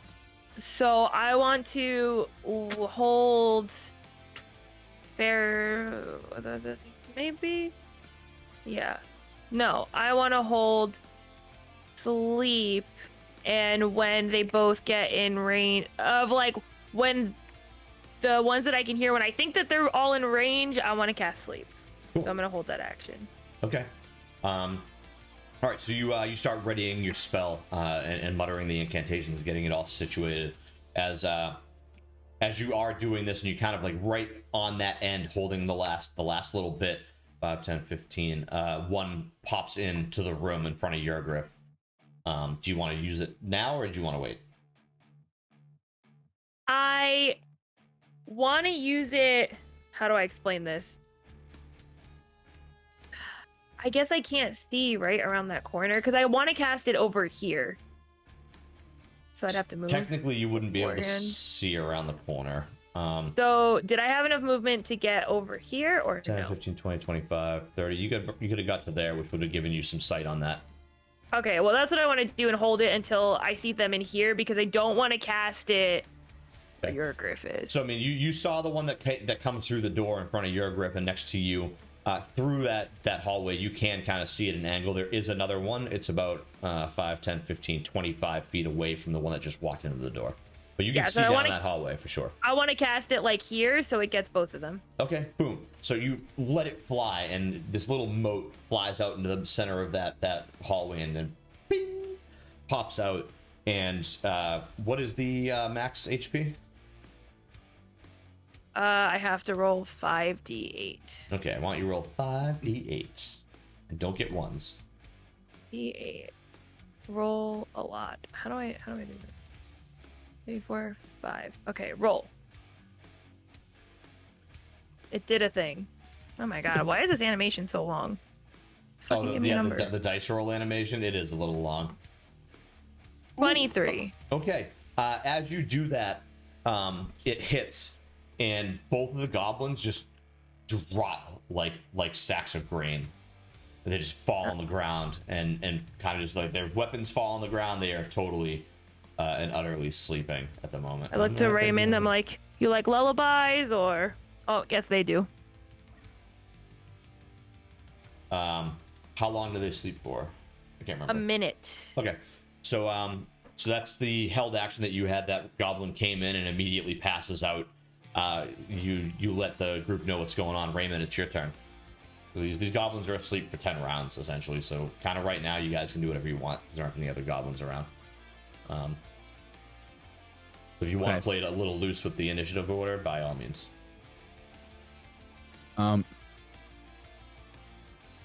How does this goblin that's near us? How does he look? Not from a health perspective, but from a does he look like an important guard? Does he look like just a random goblin, and that's that? So unlike the other two, these two are wearing slightly better armor, and they have shields on them. Okay. So Raymond is going to drag him to the opposite corner of the room, back in the corner here, and he's going to pull his rope out and tie him up extra tight. Okay. Why don't you make a dexterity check to see how well you tie this guy up? Straight dexterity. Yep. 10. 10. Okay. You feel pretty Do calm. do I? Moxie gave me inspiration, right? Yep. Yeah. I already You started have giving it you. for a minute. I already started giving you the answer for this specific one. 10 was the breaking point, so you're good. You feel like he's tied up pretty well. Okay. Very good then. So you only have. I'm just gonna assume that's my whole turn. Okay. So that goblin's definitely asleep. Yurgriff. Yurgriff can see the other goblins snoring away down the hallway. Yep, definitely. 20, 25. He's gonna use all his movement, and he is gonna pull out his longsword, and he's gonna just try to silently slit the throat of the goblin. With the what's your longsword. longsword do for damage? What's it, a D10? It is a D8. D8. Okay. Roll an attack with advantage.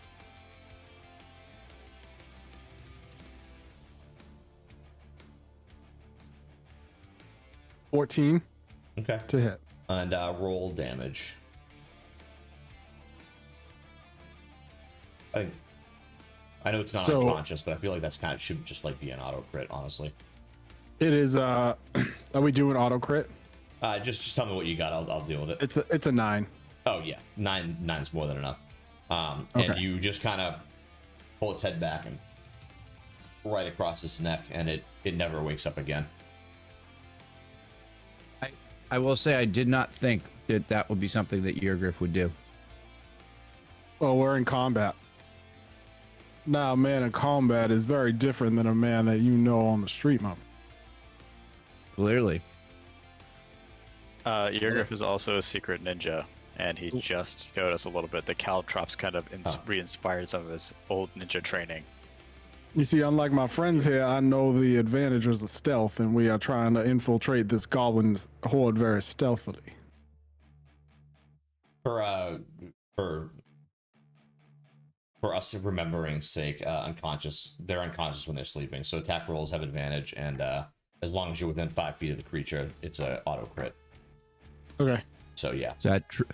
Is that a homebrew or that's true? No, that's unconscious. That's a thing. I just didn't look at it. I forgot to look it up. I started getting this idea in my head that was just like sleep. What's There's no sleep condition. There should be a sleep condition. Fucking unconscious, obviously. And that is his turn. Okay. Meepo hops over the edge and follows along with Moxie, and you see him come up and around, and he looks at the goblin that's been tied up, and he just says, Give me back my dragon, and stabs the goblin in the chest with his dagger. And does 6 points of damage, leaving this like freaking out, so pissed off that these goblins took his dragon, Calcrix, and he like, this goblin wakes up immediately, but is like, can't talk, can't yell. It's like just bleeding, and it's dying out. What do you guys want to do? Can well, I don't want to jump order here. Or are we out of combat? Or Well, yeah, we'll consider this out of combat. You got a guy tied up, and now he's bleeding from the throat. okay, I'm gonna pull out my healer's kit and try to bring him or try to stabilize him, because I'm assuming he's dying. So this kit is a leather pouch containing bandages, salves, and splints. The kit has 10 uses, of which I think I've only used 1. Yep. As an action, you can expend 1 use of the kit to stabilize a creature that has 0 hit points without needing to make a wisdom check. Okay. So I mean, it has 1 hit point left. But for the sake of this, instead of wasting that, what I'll let you do is I'll let you make a medicine check. If you roll good, then you don't waste one of them. But if you roll low, then you waste one of them and save its life. You save its life regardless. I roll poorly. Okay, so you do waste a healer's 5. kit doing this with a Fine. 5, but you are able to stop the bleeding, and it's sitting at 1 hit point, unable to talk, bandaged up, and just looking at you guys with this like face, like it wants to tear your throats out. Can I try to make him be able to talk with the healer's kit, or no? You can if Or you be like. capable of talking? Yeah, you can if you'd like. That's what I'd like to do. I'd like to make it so that he's able to respond to us, so we can talk to him. He's not going to be able to like scream and call for reinforcements, but he can certainly talk. Okay. Perfect. Raymond's gonna say, well, listen here, Goblin. We're here. We're down here. We're looking for some kind of a cow prick. I don't know how big it is, but we got to make sure we find one of them. You know anything about this cow prick? It looks at you with this like it has no idea what the hell you're talking about. It's just this like dumbfounded look on its face that doesn't change from anger. It is still completely angry, but you don't. He has no idea what you're talking about. I slap him in the face, and I say, "I'm looking for a dragon, you motherfucker." The dragon. Yeah, we took a dragon. What's it to you? I slap him again with the other cheek, and I say, "Where is it?" They took it down below. I slap him a third time across the cheek. I am not doing damage. This is just to make sure he's awake. Where's down below? Stop hitting me. They took it to the Gathaius tree.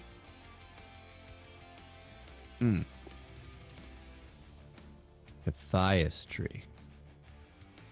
I turn to hey, Meatball. Gathaius tree mean anything to you? He'll make a history check. It's a 6. No. He looks at you and says, I have no idea what he's talking about. But if that's where the dragon, if that's where Calcrix is, we gotta go there. Okay. Hey, how do we get to the Cathias tree here, Goblin? Just looks at you and says, "I'll have to take a dip in the pit. Have fun." I pull out a short sword. I pull it to his throat, and I say, "How do we get there without getting hurt, or else you're done?"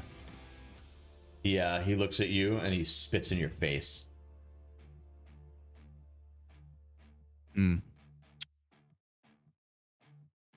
I turn to the group.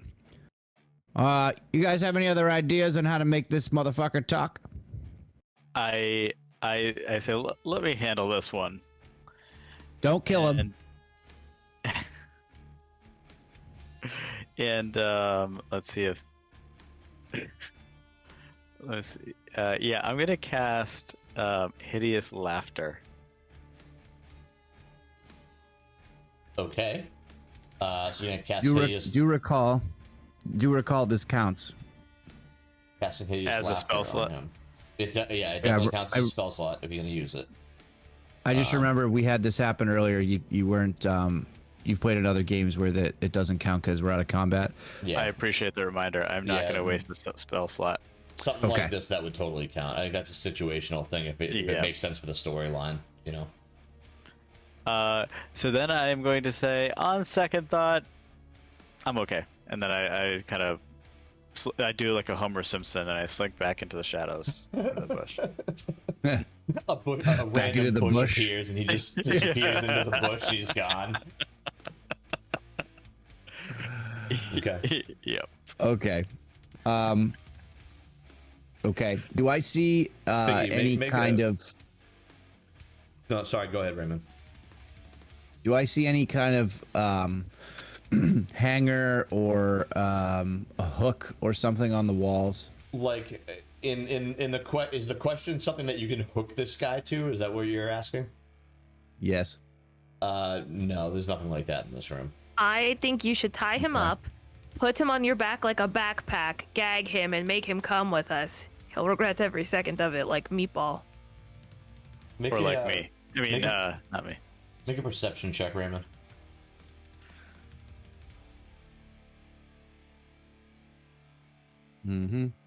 Not bad. Not bad. 21. You, as your friends or your acquaintances or whatever you want to call them are discussing the options while you're kind of sitting next to this guy, you notice, you feel it out of the side of one of your pockets, and you look down to see this goblin pulling the ornate stylus that you have out of your pocket, and it looks like he grasped it, and it looks like he's going to use it to try and stab you with it, but you catch him.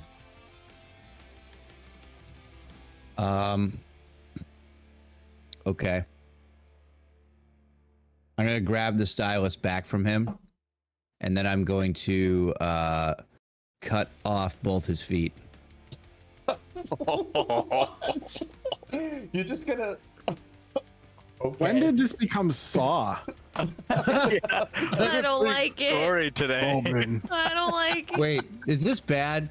Do I want to make Raymond like this Oh, traveling Moxie's behind wanderer you. that just murders? Yeah, just murders Moxie's like- people in horrendous ways. You know how in Mass Effect, like when you're playing the game, like the more evil actions you have, you turn Renegade dark. or Yeah. This is what's happening today, guys. Like we have like Yurgriff slitting throats, and we have Damon chopping off feet. I I've been blew up pretty someone's head. Yeah, I've been but- pretty Yeah. consistent. but Moxie's even been yeah, good. you've been consistently destructive. I like that. We all just kind of switched today. It's like Happy Father's Day. Yeah. I lean Is over it to taking your feet? Raymond. Your Father's Day goblin. Do it. Are you taking his feet? They think I'm a I- demon. Remember this. All right.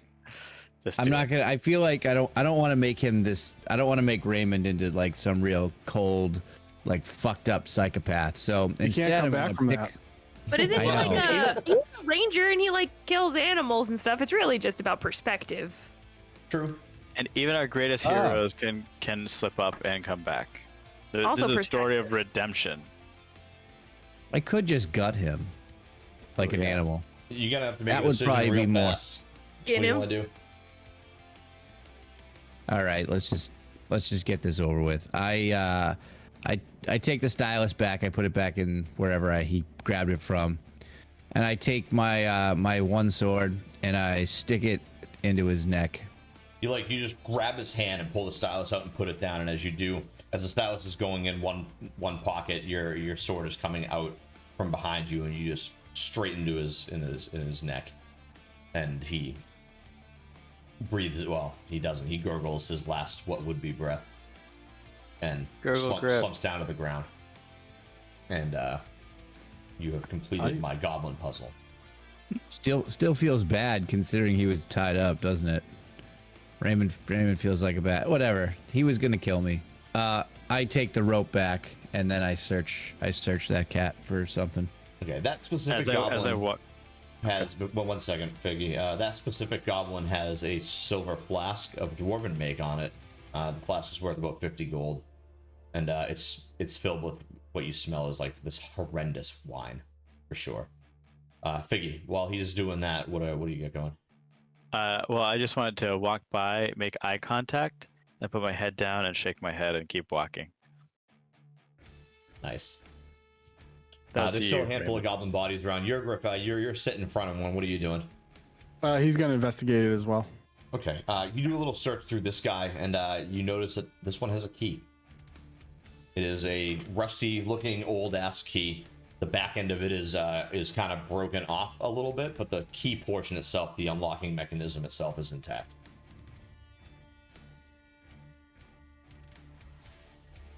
Yurgriff, make a perception check, please.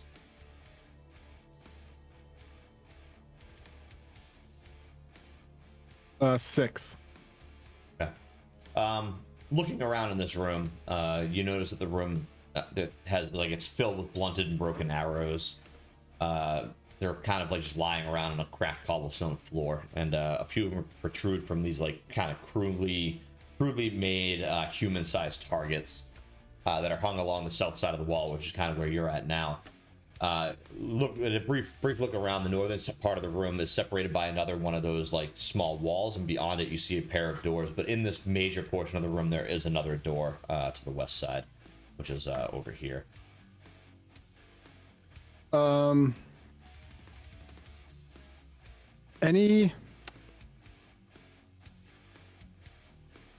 He yells out to the group, and he says, "Now, my friends, now that we have taken care of these goblin nemesi, if you will, there are multiple doors in this chamber that we should probably go down and continue our search for the kobold's dragon." And he walks over to this door, and he wants to check it for traps. Okay, make an investigation check. While he's rolling that investigation, Moxie, is there anything you're doing up in that area? No, I'm really just following down because I just want to see what's going on. Okay, yeah, you walk past this thoroughly searched goblin body and see the same stuff in the room as Yurgriff is kind of searching over this door. I pull Meepo with me. Is he more confident now? Is he doing better? He you look at him and he has this almost like a light rage in his eyes from when he stabbed that goblin, trying to say giving him the dragon back. You think he's kind of he's into it now. He's not so scared. He's with a group of pretty able-bodied people, and he's not worried about the demons anymore. Yes, see, Meepo. This is the end that you stick them with. Says I know how to use a dagger. I just don't. No, you need something bigger. bigger. Myself. It's scary. This is scary stuff, man. Yes, because look at how tiny your dagger is. You have to get very close to kill people like that. I rolled a 17. 17. Okay. You have a look around the door. It looks to be untrapped and it looks to be unlocked. I'm sorry. I push it open. Not sorry. I meant to say locked, not unlocked. I try the key that I just acquired. Okay. The key fits in and you turn it and it unlocks the door. I move forward 5 feet. Okay. Into the room. You open the door and walk into this room, and squalor reigns in this low-ceilinged room. There's a large iron spike that's driven into the floor near the door, and a small iron cage is set further back.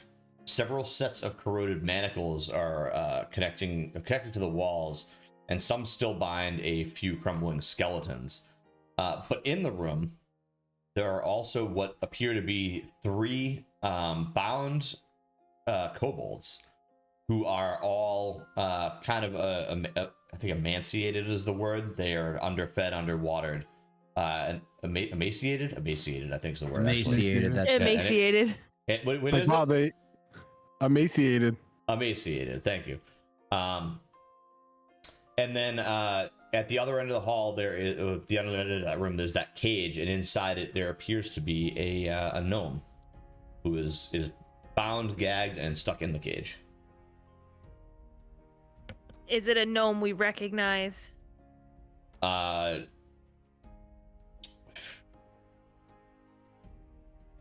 Yurgriff would recognize this person as Erky Timbers.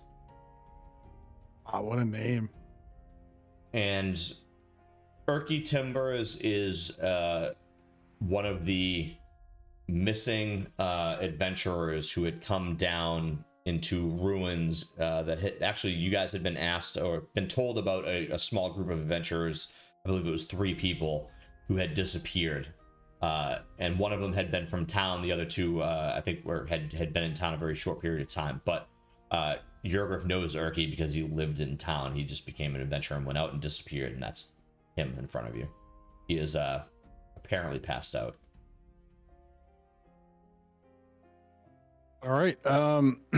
Yurgriff turns into the doorway and he says, he talks out to the party. Now, it seems that I have found 3 emaciated kobolds, such as our new friend here, Meepo, and Erky Timbers. Can't say that without laughing. And I've seen a gnomish friend known as Erky Timbers, rumored to be missing throughout Oakshire. It seems that he was captive of the goblins, so we should probably get these boys cut loose and figure out what's going on here. You see the the kobolds, as you guys all kind of follow Yurgriff into the room. You see that the kobolds are in the shape that they're in, and they're kind of they're hesitant to be loud, and they keep kind of looking over at the door like they're scared maybe goblins are gonna come rushing in or something like that. When Meepo enters the room, he sees them and he rushes up to one of them and hugs them and says, please help me set them free. And he just starts grabbing the rope on this particular one and starts trying to undo the rope. We need to get them back home. Meepo, remember what happened when we were allowed before? Be quiet. I'm sorry. Please help me get them out, please. I ready my fire fingers and I help to. How are they? Just with rope. Oh, that's it? Yeah, these three are done with rope. The other one is not. The other is the gnome is in a cage. All right. I look to Raymond and I'm like, well, while they cut them down, should we work on this lock over here?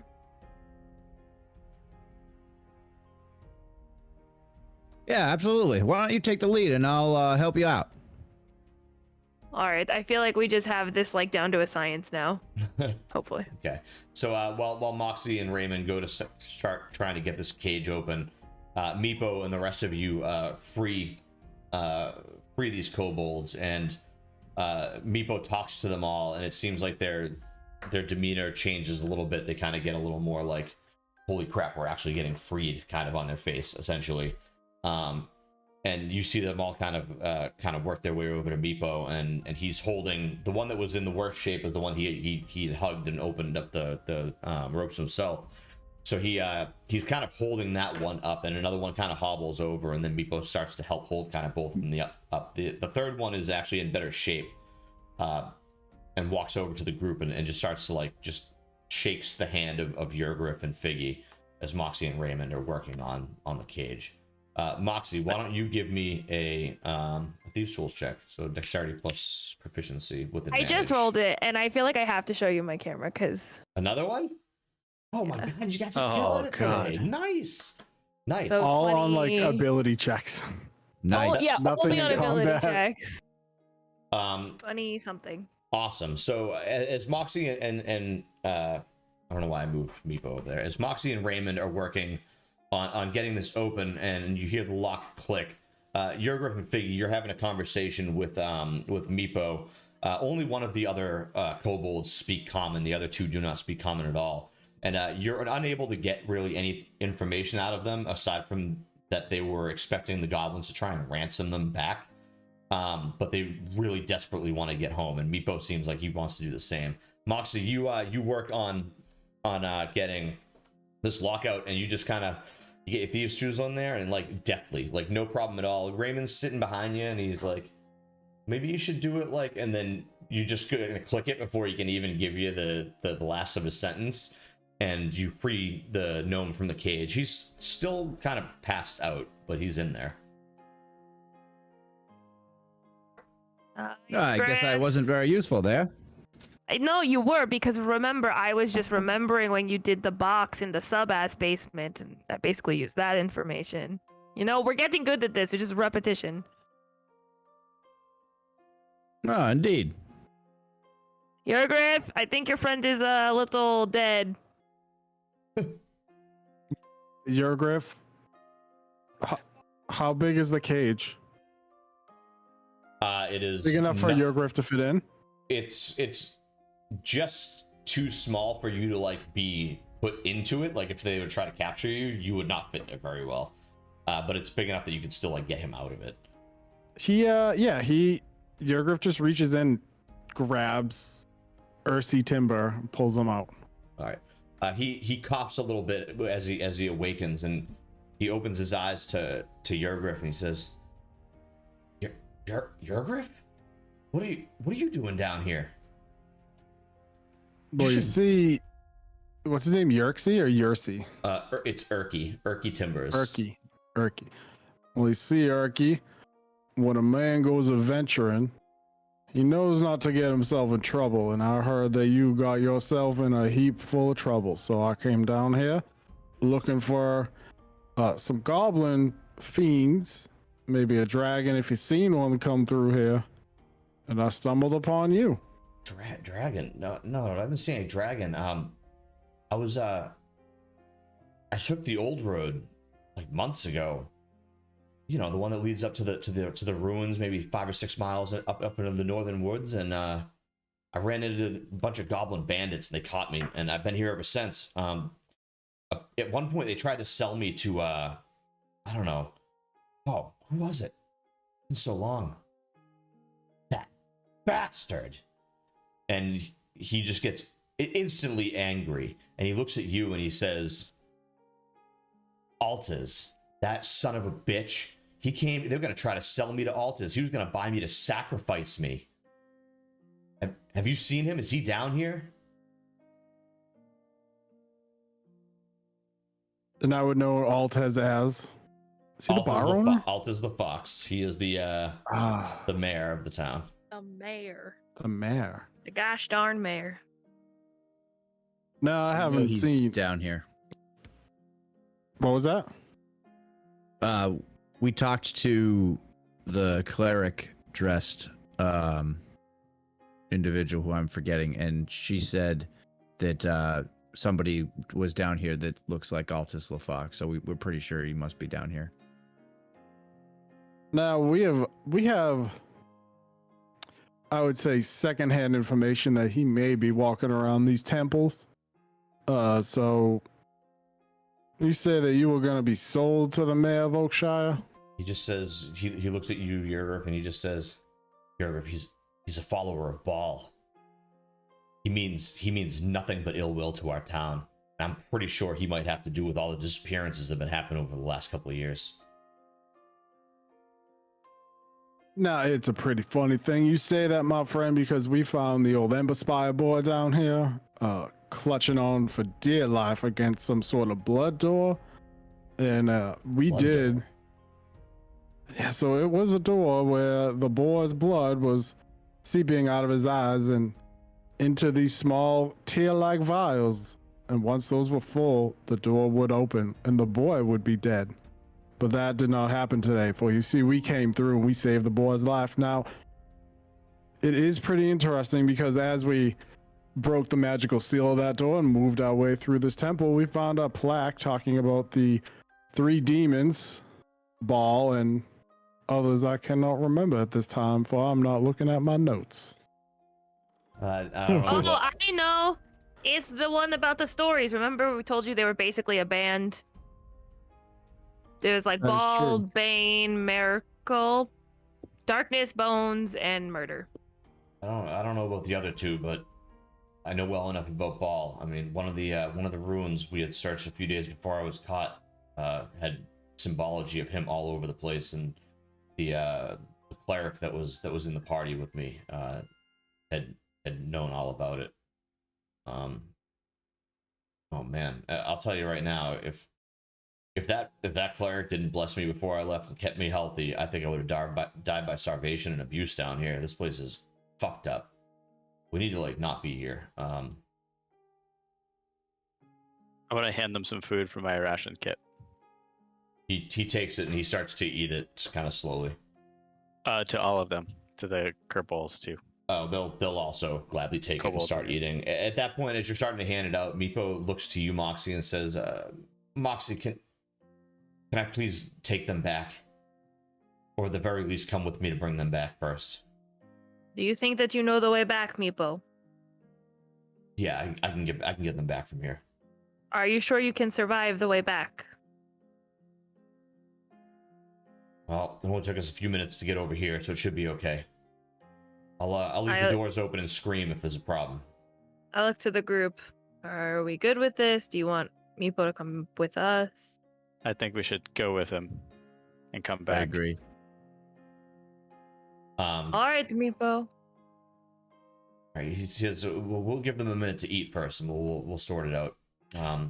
Urki, as this conversation's going on, Yurgriff, you're still talking to Urki, and Urki, actually, Raymond, I need you to make a history check, please.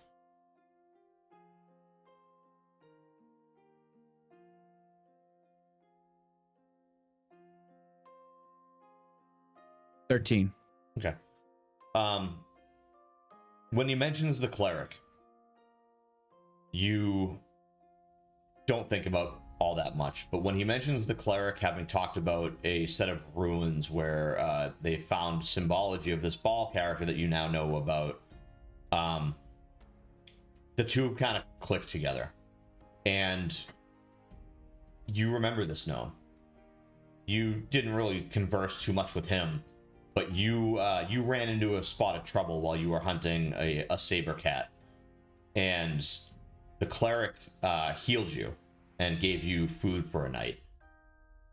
I had the cleric's name, but I don't know what the hell it is. Crap. I'm gonna have to make it up.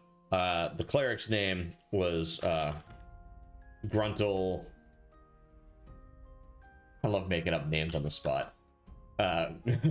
Gruntle McChez. And Chaz.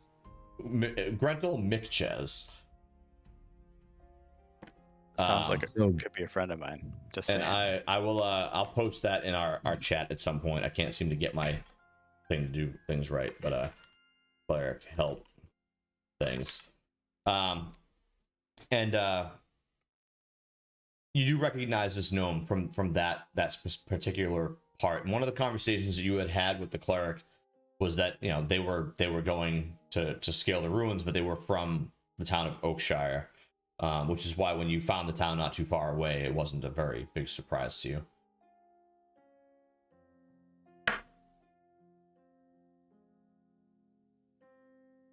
I don't know what to ask about. Well, think about it, because Urky's still talking to Yurgriff, and as he's explaining kind of what happened and how he get caught, and that the rest of his party were caught as well. He doesn't know what happened to them. Yurgriff, I have no idea what they did to them. I don't know if they're here. I don't know if they get killed or if they went on without me. I don't know. Well, we are looking for a dragon named Cow 6, and he looks to the kobolds. It's Calcrix. It's yeah. He's only a wormling. He's white. He's kind of small. So we may come across your party or not, but I am not for sure certain what happened to them.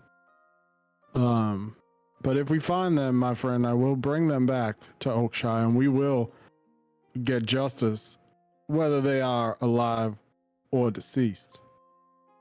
Urky says, I mean, I heard them asking about a dragon, but I didn't think too much of it. I mean, who the fuck has a dragon, right? That's ridiculous. But what I did hear is, if you're really searching for a dragon, I heard the goblins talking of a place called the Twilight Grove.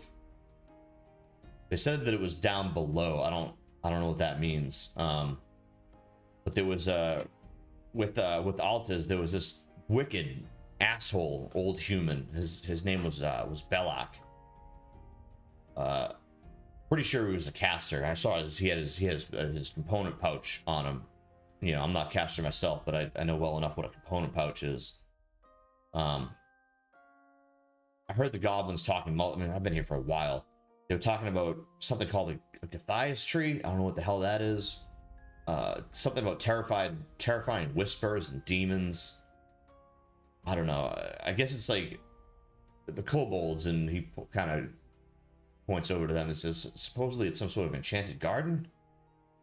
Maybe that's where they took your dragon. I don't know. But if you need help, I just need a few minutes. I've been stuck in this cage for so long. He finally stands up and starts stretching out. Give me I don't know. Can we hang out for an hour? Let me get my bearings, and I'll go with you. You mean like a short rest? Yes, like a short rest. Would you like to rest for a little bit? Would you call it a short amount of time? I would like to, at the very least, get my bearings and have some food and some water if you guys can afford it to me. Maybe make sure that your friends over there get back to where they're going. I take out my water skin and start to hand it to him, and then Yurgriff. Okay. Put it back. Yurgriff doesn't know what's in the water skin, so he doesn't say anything. I toss my water skin over. Wait, so once I remembered what was in the water skin, I put it back. I just want to. Okay. So as you realize what that is, Moxie looks at you and says, "Yeah, good idea." And then you give him the other one, and he starts to drink out of it. And he doesn't drink all of it. He leaves some for you, but he drinks enough that he needs to have, and starts eating some of the rations that have been handed out. Meepo looks over and says, "I think it's time for us to go. I'd like to take them back. You can come with me if you want, but at the very least, let me take them." Yurgriff says to the group, I'm going to stay here with my new friend Urky and make sure that he is not accosted again. I will see you in a few. Well, we should split up, right? I can take Meepo, someone come with me, and then someone stay with you guys. Raymond's going to go with Moxie. Just the man I wanted to speak to. Well, I said now that Damon's going, I am going to stay here with my friend Gurgly Griff. Okay. Whoa, that's a new thing. I've never had to do that before. That was fucking cool. Whoa. That was cool. That was crazy. Before we leave, I have one question to ask of that guy. I can't remember. Urky Temples. Who was Urky Temples? What could he tell? My question is, so what do you know about this Gruntle McCheese? he was a cleric. He had come through town, and I was looking for some adventure. It was him. There was a warrior with us of some sort. Guy's name was Bog. He was real tall guy. And we were just gonna go search the ruins and try to find, treasures and come back to town. And I didn't really know him that well. I was only out there for 2 or 3 days with him. He seemed well enough. He was a cleric. He wanted to bless me all the time. I don't know, it was weird. Like I have my own god. He had his own god, but he still always wanted to try and like push his god onto me. And that's, to each their own, whatever. But like, I don't know, it wasn't my thing. He always, like, every day he's like, I bless you in the name of blah blah blah. I don't even remember the god's name, but either way, he kept me alive. Oh, okay. No further questions, Your Honor. And I walk away with the rest of the group. Okay. And as our group decides to split the party, which is something you never ever do, Moxie and Raymond following Meepo and the kobolds and helping them all get back to the kobolds area of this dungeonous place, and Yurgriff and Fignacious taking some time with Urky Timbers. It doesn't take all that long for the other group to get back, maybe like 5 or 10 minutes, less than that even. Don't click your short rests yet, because the only people technically short resting are Yurgriff and Figgy. The rest of you guys are walking off, but as we split the party and head off in the other direction, I think that's where we'll call tonight's session. We're about 2.5 hours in. It's Sunday night. Sweet. Good game, Raymond, everybody. remind me I have to ask you something nefarious next time. Fair enough. Nefarious. Raymond Well, also I has mean- the torch, so Figgy, if you want to have a torch out, you're gonna have to bust open a torch on your own. What do you think my fingers are for? That's not a torch light, but good enough. Well, 2 of them. Burn a torch, Figgy. Okay, fine. I I'm will gonna torch light it with my finger, though. Torch him with burning butt. Bam. Okay. So that's it. That's all we got for tonight. I'm gonna hang out in chat. I think after this for a few, if anyone's even in chat. I don't know because I haven't been paying attention. You guys still hanging out in chat tonight? Yeah. You've been in chat, yeah? Yeah. Cool. So everyone who's hanging out in chat, don't go anywhere. We'll be right back. I'm gonna hit the outro button so I don't have to do editing after all this stuff, because editing outros in sucks, and I don't want to do that. So to everyone who wants to stick around, awesome. We'll jump into a Discord version, and we'll talk to you all later. But thanks for tuning in to Rabble Rouzers episode 7, and we will be live again soon. Follow us on Twitter, follow us on all the stuff below. You'll be able to keep track of what's going on. And of course, you can catch us at YouTube, you can catch us on podcasts everywhere, and you can catch a bunch of us streaming at our own places all the time. So that said, everybody have a good night. Thanks for joining us.